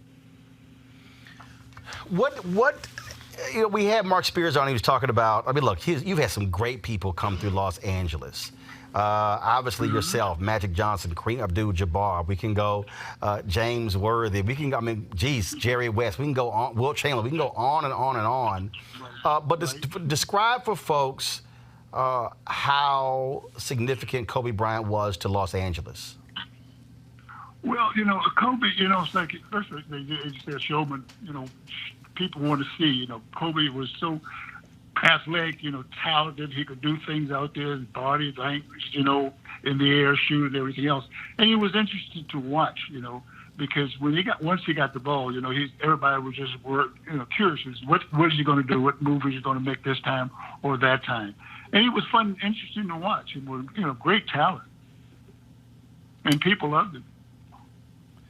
Absolutely, absolutely. And I also want to just get your thoughts on this in terms of, because I said this to Eton Thomas. On the set, Eton Thomas, he's with me right now, along with Roy Johnson, journalist, and Kevin Merritt, journalist as well. And, matter of fact, let me just do this here. Roy, Eton, Kevin, y'all got a question for Elgin? Oh, my gosh. Let me jump in there. Because you're a legend. And it's a lot of times young guys now, they want to be great, but they don't know the work ethic that it takes to be great. And one of the things that Kobe had was he had that work ethic. You had that work ethic. A lot of the players, Kareem, Magic had that work ethic. Talk about that. What kept Kobe and set him apart from everybody else was his work ethic. Because I think a lot of times young people don't quite understand that. Well, you have to have the work ethic, to do that, but also not being, cocky or anything like that. But you also have, in your mind, you have to believe that you have the ability, the talent to do the things that you love most, playing. I don't think people think about that. Me, I go out there and play, and they say, well, what do you think about this player? What do you think about that player? I say, hey, what do you think about me? He's got to guard me. So you just go out there with the attitude that, hey, you can do the things that you want to do. You don't, really, and I'm not putting the opponent down or anything like that, but you have to go out there with the attitude that you can do the things that you would want to do. See, and nobody can, guard you. I used to think that when I go out there, I said, well, nobody's going to guard me. Nobody can guard me. Nobody can guard me. Not being arrogant or cocky, but I just put that in my mind so I can go out there with the mindset that I can do things that, people wouldn't expect me to do. That's great. Well, I got Roy, I think I heard you trying to ask Elgin a question, and then I'm going to Kevin. Absolutely. Elgin, this is Roy Johnson. You touched on it, that Kobe was an extremely confident player. Always thought he was, he had the ability that he needed to accomplish whatever goal he needed to accomplish. Talk about his coachability and how difficult it was for him to absorb teaching, to absorb lessons from other people, or was he good at it? And who were the coaches and players and maybe team executives that he listened to most? I don't know because I really wasn't, close to Kobe. There's just like see him at games where you think, talk and say, watch him practice, say hello. But Kobe was just watching him, a couple of times talking to people. I mean, he was a really unbelievable competitor, and Kobe believes that, what you have to believe that you can do certain things, and probably like his coach wouldn't want him to do certain things. But Kobe would go out there and do the things that he thought that would be beneficial for him, because, and I could understand that because simple reason, he's the guy that's got to make the play, take the foul or make the basket. And Kobe would go out there and, would think that, hey, you can't guard me. I'm going to go out there and just do my job. Kevin Meredith. Well, just to have a little fun, Elgin, this is Kevin Meredith from The Undefeated. Magic Johnson said that Kobe was the greatest Laker of all time. I mean, that, and as you know, that the Lakers could have their own Hall of Fame, because there's so many great Lakers. Where does Kobe rank to you in the kind of Laker pantheon? I don't know. Kobe was a great player, but I don't know. See, when I played, the game was a different game. When I played, to be honest, I'd rather play today than I did when I played, because the game was such a physical game. They could hand check you. That down, they can't do that. And by not being able to hand check you, you can do a lot of things that you normally couldn't do. If you have, excuse me, the phone is ringing the other way. But anyway, I mean, it's like, if playing then, guys would hand check you. And you have guys that were strong guys, big, good hands, and they can almost guide you and direct you the way they want you to go, position, And so it's different, once you don't have that, you can do the things you want to do. It's a different era. It's different. Guys are different today than it was when I played. So basically what you're saying, Elgin, I am not going to say he was the greatest Laker of all time. If you carry further, Elgin, if you guys are playing to 11, one-on-one, you and Kobe, with the rules of your era, who's winning that game? If we had to play, what you mean? You and Kobe one-on-one with the rules of your era, who's winning that? No, it would be difficult. I mean, it would be difficult. I mean, with the rules that they have and rules they have now. When I play, guys could with the foul, you give you foul, hold, and everything else. No. What Kevin is asking, Elgin, if you in your prime and Kobe is in his prime, and y'all going one-on-one, you could have took him? Oh yeah. He said, "Oh yeah." See, that's when you're talking to a great. When it don't matter what their age is. Right. Yeah, I'm gonna take him out. Yeah, not being cocky or arrogant, but you have to believe that. I don't believe anybody could check me. I had no problem with anybody guarding me. I like that. That's not what Gus Johnson said. What do you think about so and so and all that stuff? I said, what do you think about me? I like that. He's got to guard me. I'm not worried about him. There you go. Elgin Baylor, always, man, good talking to you. Tell your wife I said hello. Okay. Hey, thanks a lot, guys.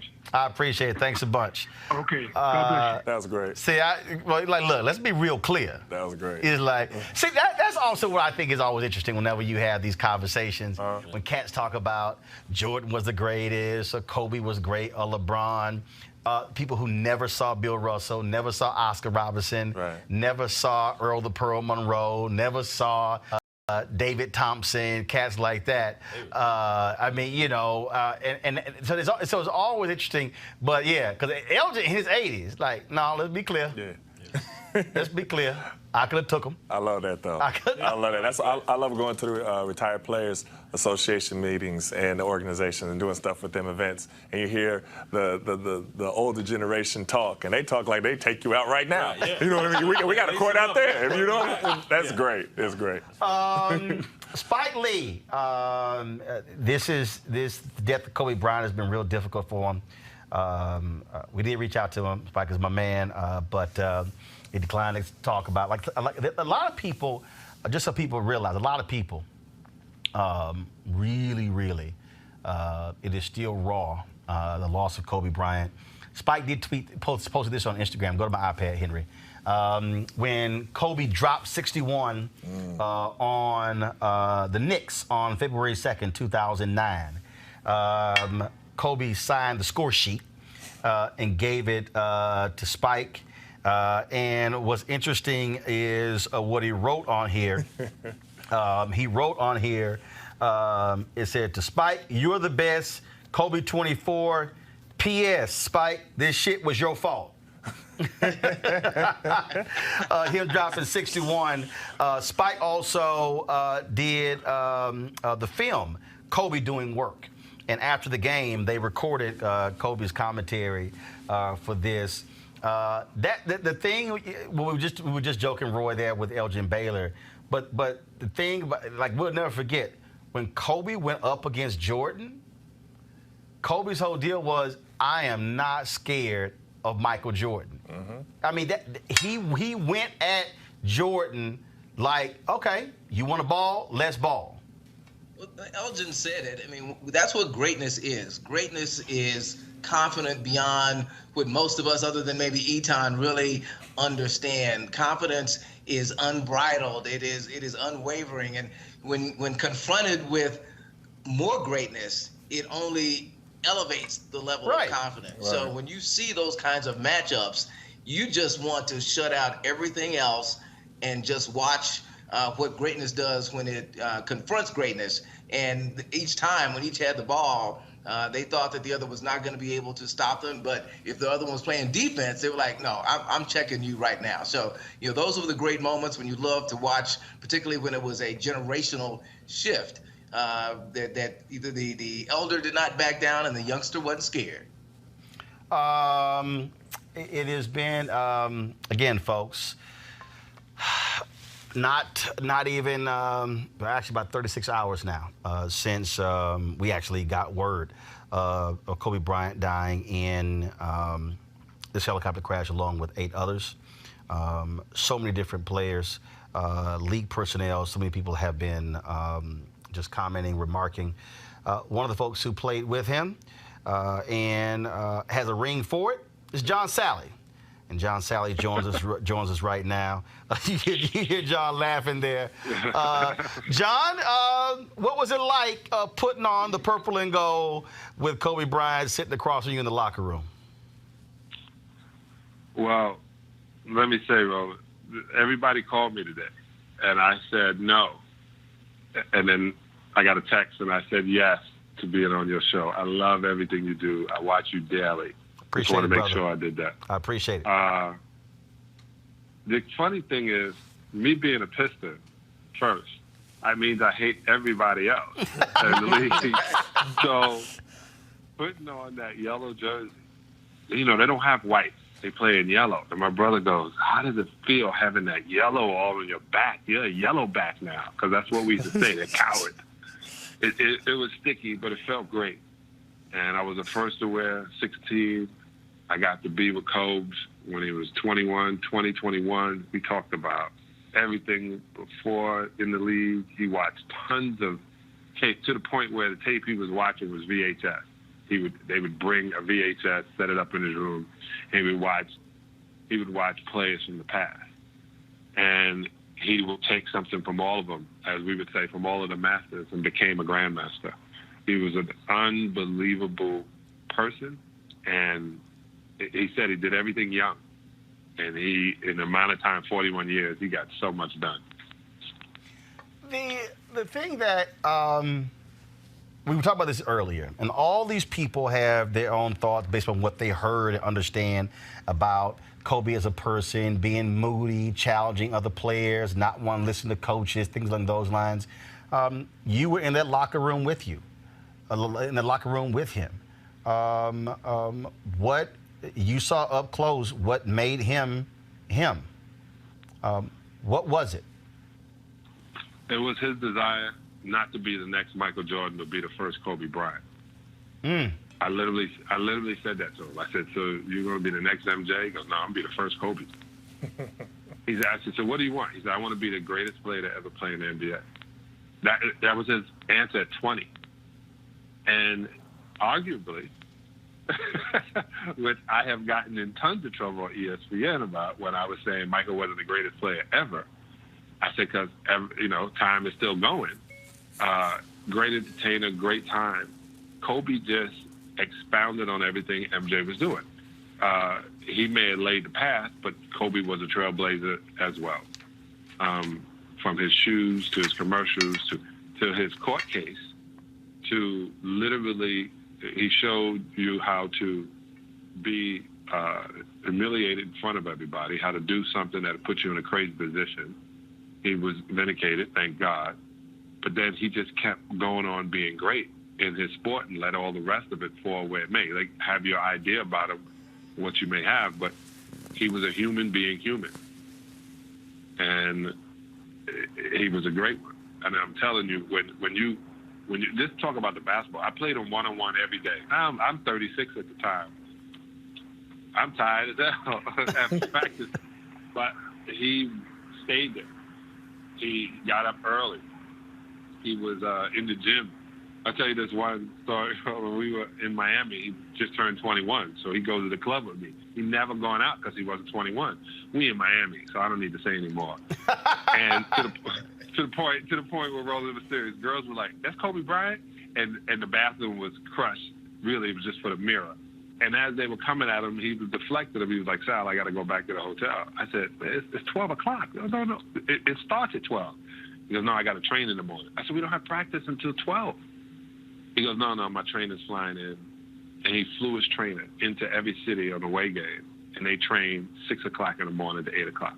Wow. That, and I would tell people, I said, this stuff that y'all wouldn't know, that he was definitely an outlier when you put more than 20,000 hours into making him the best he could possibly be. He was in that thought process, challenging players.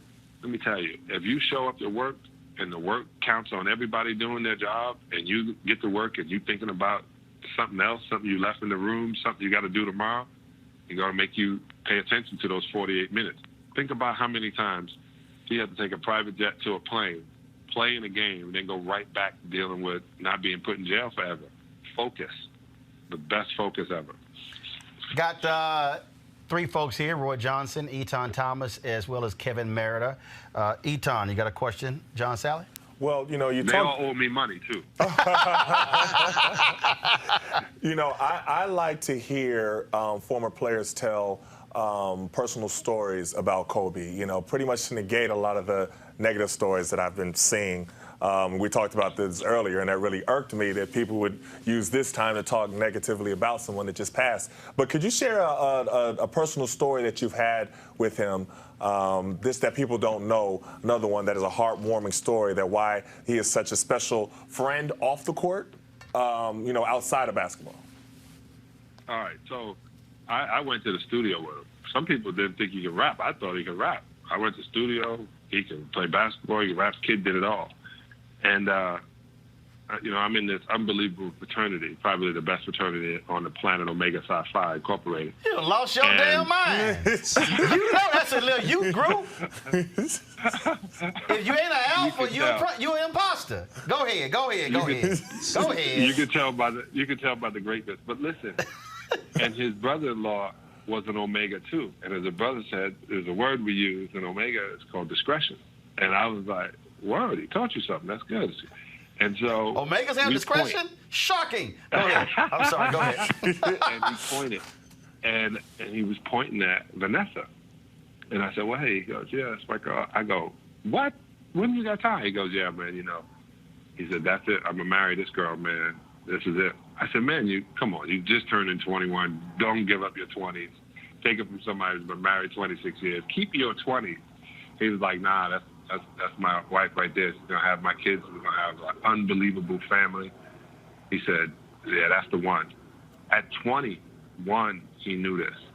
This kid would literally come in, and I asked him, I said, why'd you go pro? Why didn't you go to Duke? Why didn't you do any of that stuff? He was like, I wanted to play against Michael. I heard he was retiring. I wasn't going to have a complete career unless I played against the guy I looked up to.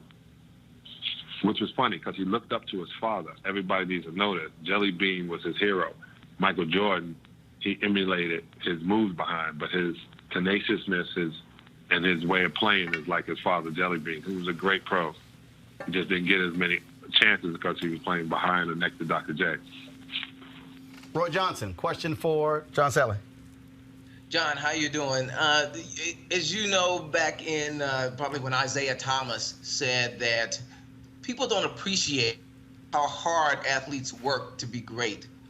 He said that sometimes people think that he became. You've talked about Kobe's work ethic.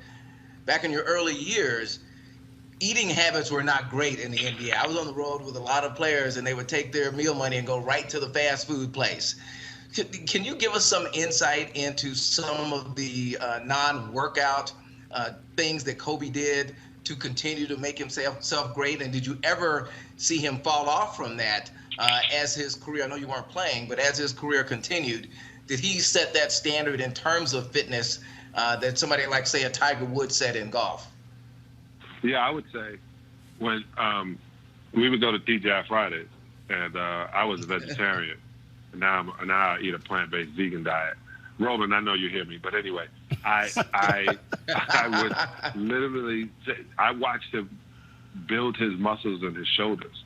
I watched him literally, he got some tattoos too, which was weird for me because he was so, again, doing what everybody else is doing, but he wound up, his wife wound up giving him some flavor. He wound up getting a chef. He wound up realizing food was direct correlation to how you were going to perform, what you were going to put inside your race car. Me getting to him, trying to get people not to eat steak and fish and all that. I said, you can't have something dead in your body and call that a healthy lifestyle. He obviously was doing it to the best of his ability. That's the best way I'm going to look at it because, you know, every day we're all trying, right? So I would say him eating, knowing, and he was regimented. I mean, I remember when he first was talking about the helicopter, it was for convenience so he can be more of a family man. It wasn't so he can ball out. It just, he had to train and he had to be a father and husband. And he couldn't do that with traffic in between. So the guy thought literally of the easiest way he can be accessible and true to himself at the same time. Kevin Meredith. Hey, John, this is Kevin Meredith, Undefeated. You played, you know, certainly with the Pistons, and that was its own iconic team, and as you mentioned, the Lakers. And so you had some different models of leadership on teams. And what was the model of Kobe as a leader at the Lakers when you were there? Would you describe that? Well, the difference is Kobe was quiet when I was there. Ron Harper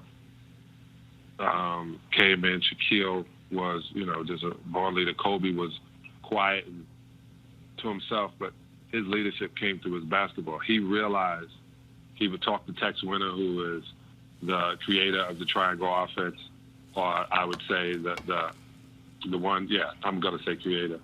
And he would literally see where his spots were to score. He realized what it did for Michael within the system.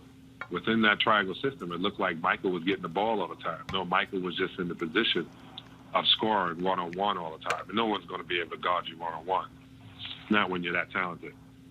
So I would say his leadership was, we knew Kobe was the man. And he didn't have to say it. He put his headphones on, listen to music. You know, he didn't play cards that much. He was quiet to himself. I would just go sit with him, talk to him, just to get in his head. And remember, he was only 20 years old. Yeah. After they won their second, third championship, after Shaq was traded, Kobe then had to take on the leadership, and he knew it took being on top of somebody. Bill Laimbeer, when I was on the Pistons, was like that. And it seemed like he was always pressing me. And he would say, because I know you got talent. And that's the way Kobe was. He knew these guys had talent. He knew what he could do, but he wasn't going to be great till everybody around him. He made everybody around him better, if not better than they thought they could be. And that proved in 2010. John Sally, I appreciate it, man. Thanks for joining us. Next time I'm in LA, anytime. We'll go for some ribs. That's right. Got some vegan ribs. I got the perfect place for you. I appreciate it, Doc. Thanks a lot. And tell the rest of those guys, especially Undefeated, cash at me. That was for you, Kevin Meredith. I got it. That's right, Kevin. All right, John, thanks so much. I appreciate it.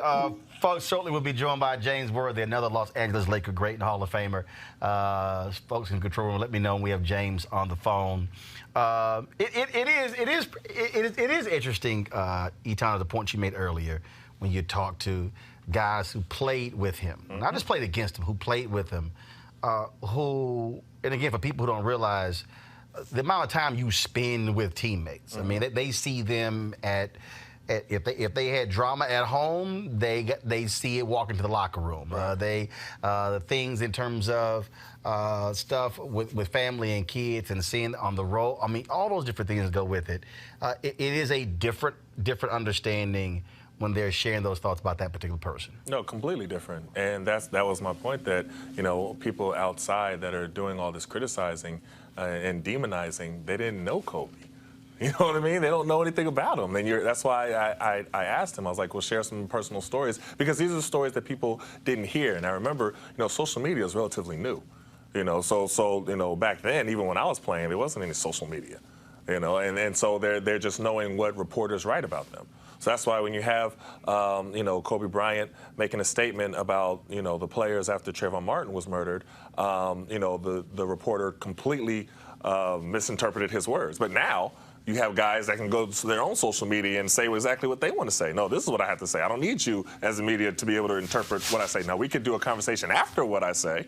You know what I mean? You could do the follow-up, but if I really want to say something, I could use it on my own. Players back then didn't have that. You know, John Sally didn't have that. James Worthy, who were going to be Elgin Baylor, they didn't have that. So it was a lot different. But yeah, people they didn't know Kobe. And when you hear people who played with him, on the team with him, you know, you hear a completely different story.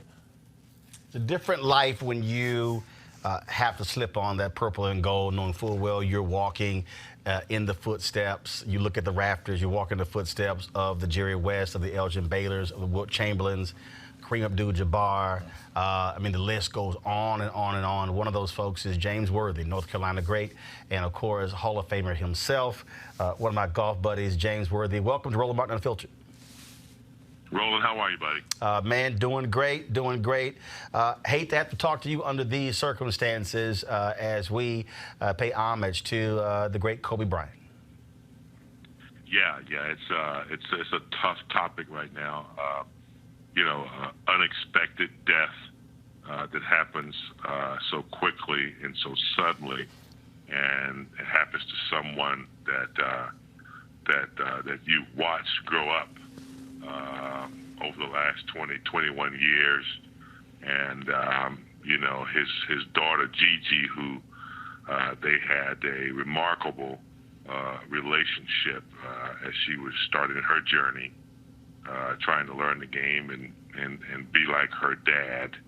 And then, of course, the other families involved in this tragic situation. It's just something you don't expect. But something you do have to accept and acknowledge and move on.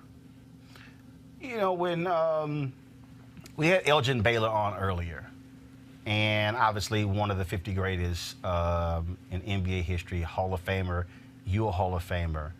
Just share with the public what you have to do to be great, what you have to go through mentally and physically to be one of the greatest to ever play the game. Yeah, I think once you set your mind, as did Kobe. I mean, Kobe had a vision, and he followed it. And, you know, once you set that goal, I mean, you have to set that seed in your mind that no one's going to deny you that opportunity. And followed by that is a remarkable, you know, discipline and commitment to the craft and sacrifices. You know, when you're in high school or college and everybody else is at the mall or, you know, hanging out or partying, you have to make that sacrifice to really, you know, enhance your game. And Kobe did that. He sought out the best, and he tried to defeat that. Michael Jordan was like that, another assassin-type player. And Kobe just took it to the next level. I mean, not only did he want to be the best, he wanted to break records and dominate. and so he had a really good percentage of time doing that throughout his career. Did he come to you to pick your brain? He did.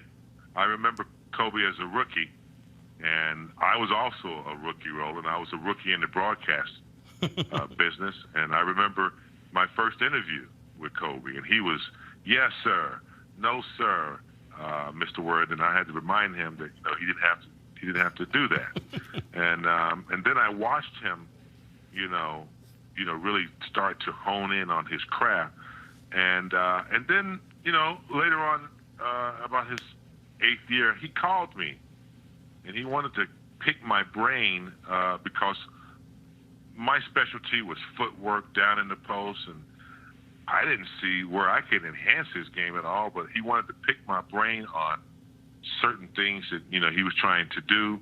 And then later on, when Byron Scott was coaching and I was helping Byron with some of the big men, again, he would call on you to try to pick your brain about stuff that he was already great at. So he never stopped learning. And that was something that was just really fascinating. Up until his 17th or 18th year, he was still, figuring out what he could get from Akeem Olajuwon, what he could learn from James Worthy, how he could, learn from some of the great players that he, picked their brain. So, yeah, he was constantly trying to get better and trying to, have an edge. I'm joined here by Kevin Merida, Etan Thomas, Roy Johnson. Each one of them got a question for you. Kevin, you go first. Well, you're one of the legends, James. Magic has said earlier that he thought Kobe was the greatest Laker of all time. I wonder where you saw Kobe and how you evaluated him in the Laker pantheon, because you guys got your own Hall of Fame. Yeah. For a long time, man, Kareem's been my guy. When they said who's the best player ever to play in the NBA, Kareem, 4 years of college, academic All-American, 3 years varsity and once on the JV when freshmen couldn't even play on the varsity. But I remember when Kareem came here from Milwaukee, it took Kareem a couple of years to get things going, and then it wasn't until Magic came to the Lakers that then the success started to roll. So I might have to agree with Magic, the greatest Laker to ever play the game. I know Shaq, was a dominant player, but what Kobe did after Shaq left, winning 2 more championships and dominating the game, the way he scored, the way he was viciously dissecting people, 81 points against Toronto, 60 points somewhere else in New York. So I'm going to have to agree that he's been the greatest Laker in a Laker uniform for what he's been able to achieve as far as Etan. Mr. Worthy, this is Tom Thomas. First of all, my wife is a huge fan. She grew up in L.A., in Inglewood. She wore number 42 at Syracuse because of you. So just to, I have to tell you that. But I wanted to ask you, you've been there for Magic as a leader, for Kobe as a leader, and LeBron as a leader. And if you were comparing their leadership styles, is there a common thread in their leadership, or are they completely different styles? Well, first of all, Etan, we love everything that you do, man, post your career. You're a conscious brother, and you keep it real, and we support everything that you do. I appreciate that. But Magic was a leader. Magic enhanced everybody around him. He was a distributor. Magic knew how to monitor people constructively. I remember when I was going through a shooting slump, and I needed some extra shots. Well, I'd come into practice early, and instead of a ball boy, throwing me balls or throwing me back my rebounds, Magic would be out there. That's the kind of leader he was. Magic and Kobe was a different kind of leader. Kobe was like, in your face, you got to work hard or else. He really pushed you to the limit, almost antagonizing you in practice. He was a beast. If you were weak, he would just trample all over you and wouldn't give you. That's the kind of leadership he was. I'm going to trample over you, and then you follow me. He expected excellence. If he was working hard, he expected you to work hard. Different kind of leadership. LeBron, similar to Magic in a sense, distributor. Enhancing everybody else around him. Think pass first, kind of a leader. So they all have leadership qualities. Kobe's was, if you're not ready, then your ass is going to get left behind, or I'm going to run over you. He was just that kind of assassin, night in and night out. Roy Johnson. James, we've talked a lot about Kobe's greatness on the court, and I'm interested in his evolution off the court. You played with Magic, and you know that Magic was preparing for his post-career from the day he arrived. He would pick people's brains if they're the people who were sitting courtside. If he ran into you in an airport or someplace like that, he was always picking the brains of smart people and successful people. You were able to observe Kobe for most of his career. When did you start to see that greatness begin to translate off the court? And did he share some of the same traits and strategies of Magic and other Lakers by really immersing himself with people who were coming to the games and picking their brains about how they achieved success? Yeah, Kobe was a quiet gatherer of assets and information. I can't think of any athletes that upon his retirement goes out and wins an Oscar. That just doesn't happen. And, I had an opportunity to go down to Orange County once and do a one-on-one interview in his office. And Kobe's up at 5 o'clock, every morning. And he's in his office. And he loves to tell stories. That's why he wrote that short documentary that won the Oscar. And then one of the things that really upsetting is that we didn't get to see the second half of his career. He gave us everything, man. He gave us blood, sweat, and tears as a basketball player, as an athlete. And really, we were looking forward to his second career, whatever it was he was going to do. He had Mamba Academy. He loved to write short stories. He had a plethora of global exposure and deals globally. It was huge all over China. So he was getting ready to do some big things. And of course, he had committed to the daughter that really loved the way he played the game and really wanted to carry on, the Kobe brand. I mean, he didn't have any sons, and she was going to do it, Gigi. So his commitment to his kids, Kobe had evolved. We all do. We all as young athletes coming in, no matter if we come from high school or we come out of college, we all go through this evolution of growing up. And sometimes we all have to sit with ourselves and, take constructive criticism. And then we evolve as something authentic and real. And so I think that's what happened to Kobe. And he had kind of ascended into a really cool guy and a good dad and someone you could appreciate, where he had come from and what he was trying to do going forward. James Worthy, we certainly appreciate you joining us to share your thoughts about Kobe Bryant. Thanks a bunch. You got it, brother. All right, folks. Final thoughts. I'll start with you, Roy Johnson. Again, I think what James said, he said many great things. He said it was a quiet gatherer of information. But I think what I heard most was that we didn't get to see the second half, and that the second half was probably going to be as exciting. It was certainly going to be an embodiment of his work ethic, as embodiment of his intellect, an embodiment of his evolution as a human being, as a man, as a father, and someone who just was going to continue to chase greatness. So I think that's what we are all going to miss. We'll all have the highlights. We will see the great plays, but we all wonder, what could Kobe Bryant have done off the court as a father, as a husband, as a business person, as a producer in Hollywood, and as just a script that never got to be written. Kevin Merida? Well, just to pick up on what Roy said, the next act was an important act. It reminded me of something my colleague Dominic Foxworth said on one of the shows this morning, that a lot of times athletes, when they leave the profession, he said for him, he was kind of lost. You know, it's hard to find your footing, and the bigger you are in your initial profession, and as big as Kobe was, to then segue into the next thing, all eyes are on him, and to have and to look and see some early accomplishment, but we didn't quite know.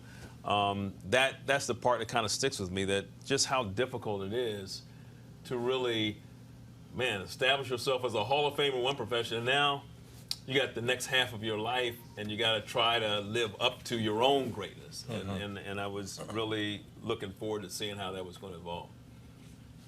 Eton.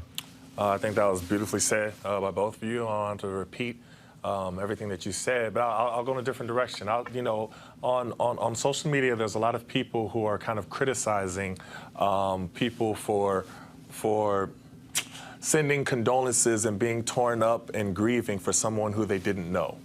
And, you know, so I would say to them, you know, keep that same energy when you lose a loved one, and, you know, you're asking social media to pray for you and pray for your family, who people also don't know.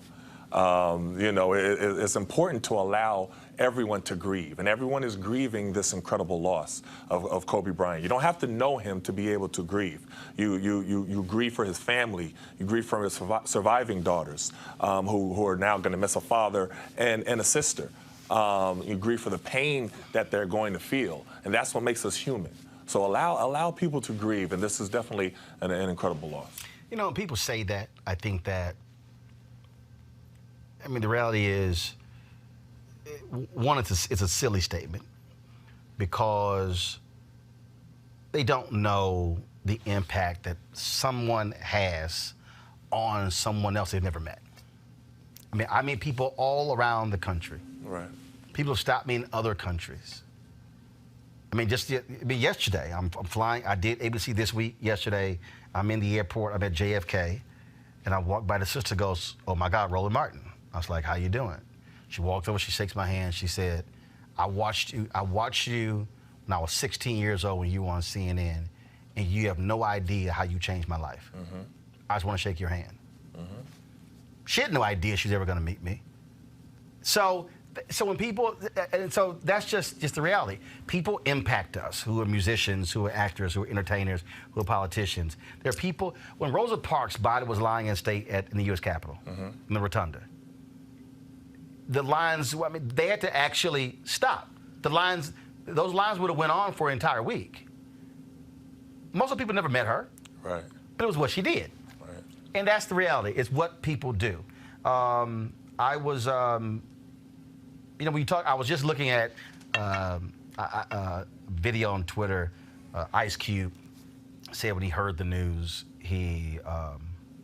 first thing he did was text Kobe to see if he texted him back.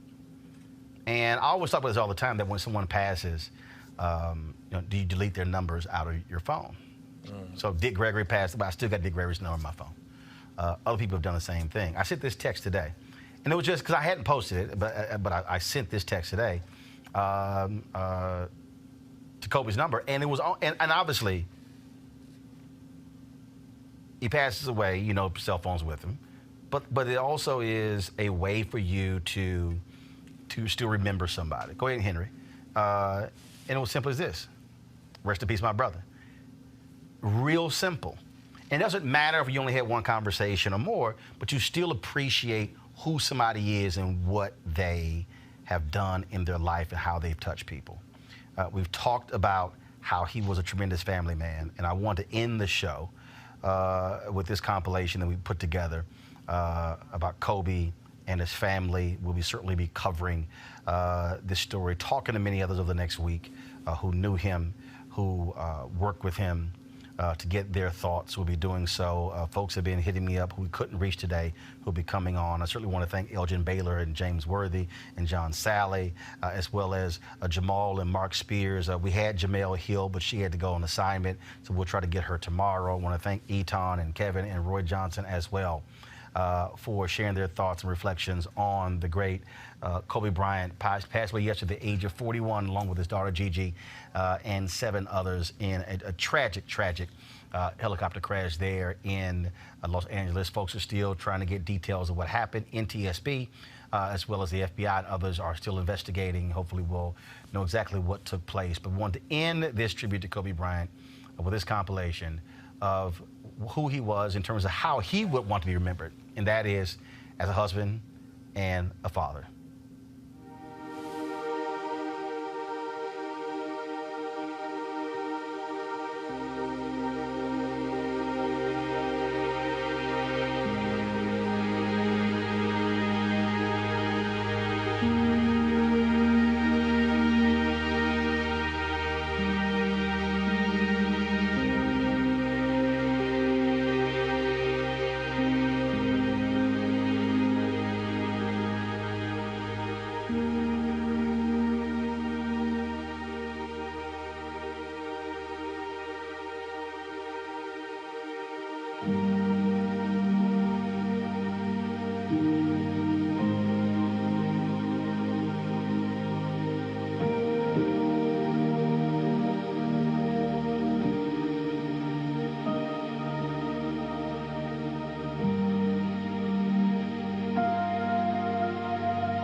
You want to check out Roland Martin Unfiltered? YouTube.com/Roland S. Martin. And subscribe to our YouTube channel. There's only one daily digital show out here that keeps it black and keep it real. It's Roland Martin Unfiltered. See that name right there? Roland Martin Unfiltered. Like, share, and subscribe to our YouTube channel. That's YouTube.com/Roland S. Martin. And don't forget to turn on your notifications so when we go live, you'll know it. You want to support Roland Martin Unfiltered? Be sure to join our Bring the Funk fan club. Every dollar that you give to us supports our daily digital show. There's only one daily digital show out here that keeps it black and keep it real. It's Roland Martin Unfiltered. Support the Roland Martin Unfiltered daily digital show by going to RolandMartinUnfiltered.com. Our goal is to get 20,000 of our fans contributing $50 each for the whole year. You can make this possible. RolandMartinUnfiltered.com. Hey everybody, this is Sherry Shepherd. You're watching Roland Martin Unfiltered, and while he's doing Unfiltered, I'm practicing the wobble. Yes, I am. Because Roland Martin's the one, he will do it backwards, he will do it on the side. He messes everybody up when he gets into the wobble, because he doesn't know how to do it, so he does it backwards. And it just messes me up every single time. So, I'm working on it. I got it. You got Roland Martin. Hi, my name is LaToya Luckett, and you're watching Roland Martin Unfiltered. What's going on, everybody? It's your boy Mac Wiles, and you are watching Roland Martin Unfiltered. What's up, y'all? It's Ryan Destiny, and you're watching Roland Martin Unfiltered. What up, Lana Well, and you are watching Roland Martin Unfiltered.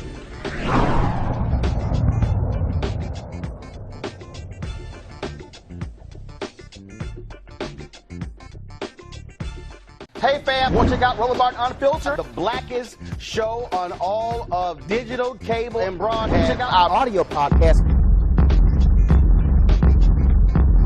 There's only one daily digital show out here that keeps it black and keep it real. It's Roland Martin Unfiltered. Press play. Martin.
You want to support Roland Martin Unfiltered? Be sure to join our Bring the Funk fan club. Every dollar that you give to us supports our daily digital show. There's only one daily digital show out here that keeps it black and keep it real as Roland Martin Unfiltered. Support the Roland Martin Unfiltered daily digital show by going to RolandMartinUnfiltered.com. Our goal is to get 20,000 of our fans contributing $50 each for the whole year. You can make this possible. RolandMartinUnfiltered.com.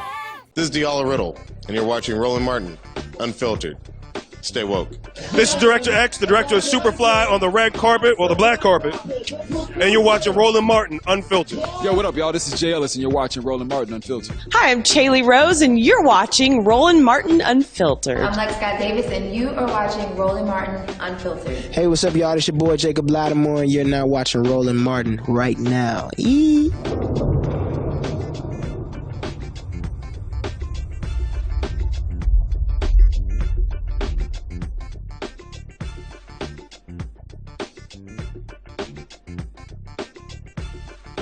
You want to check out Roland Martin Unfiltered?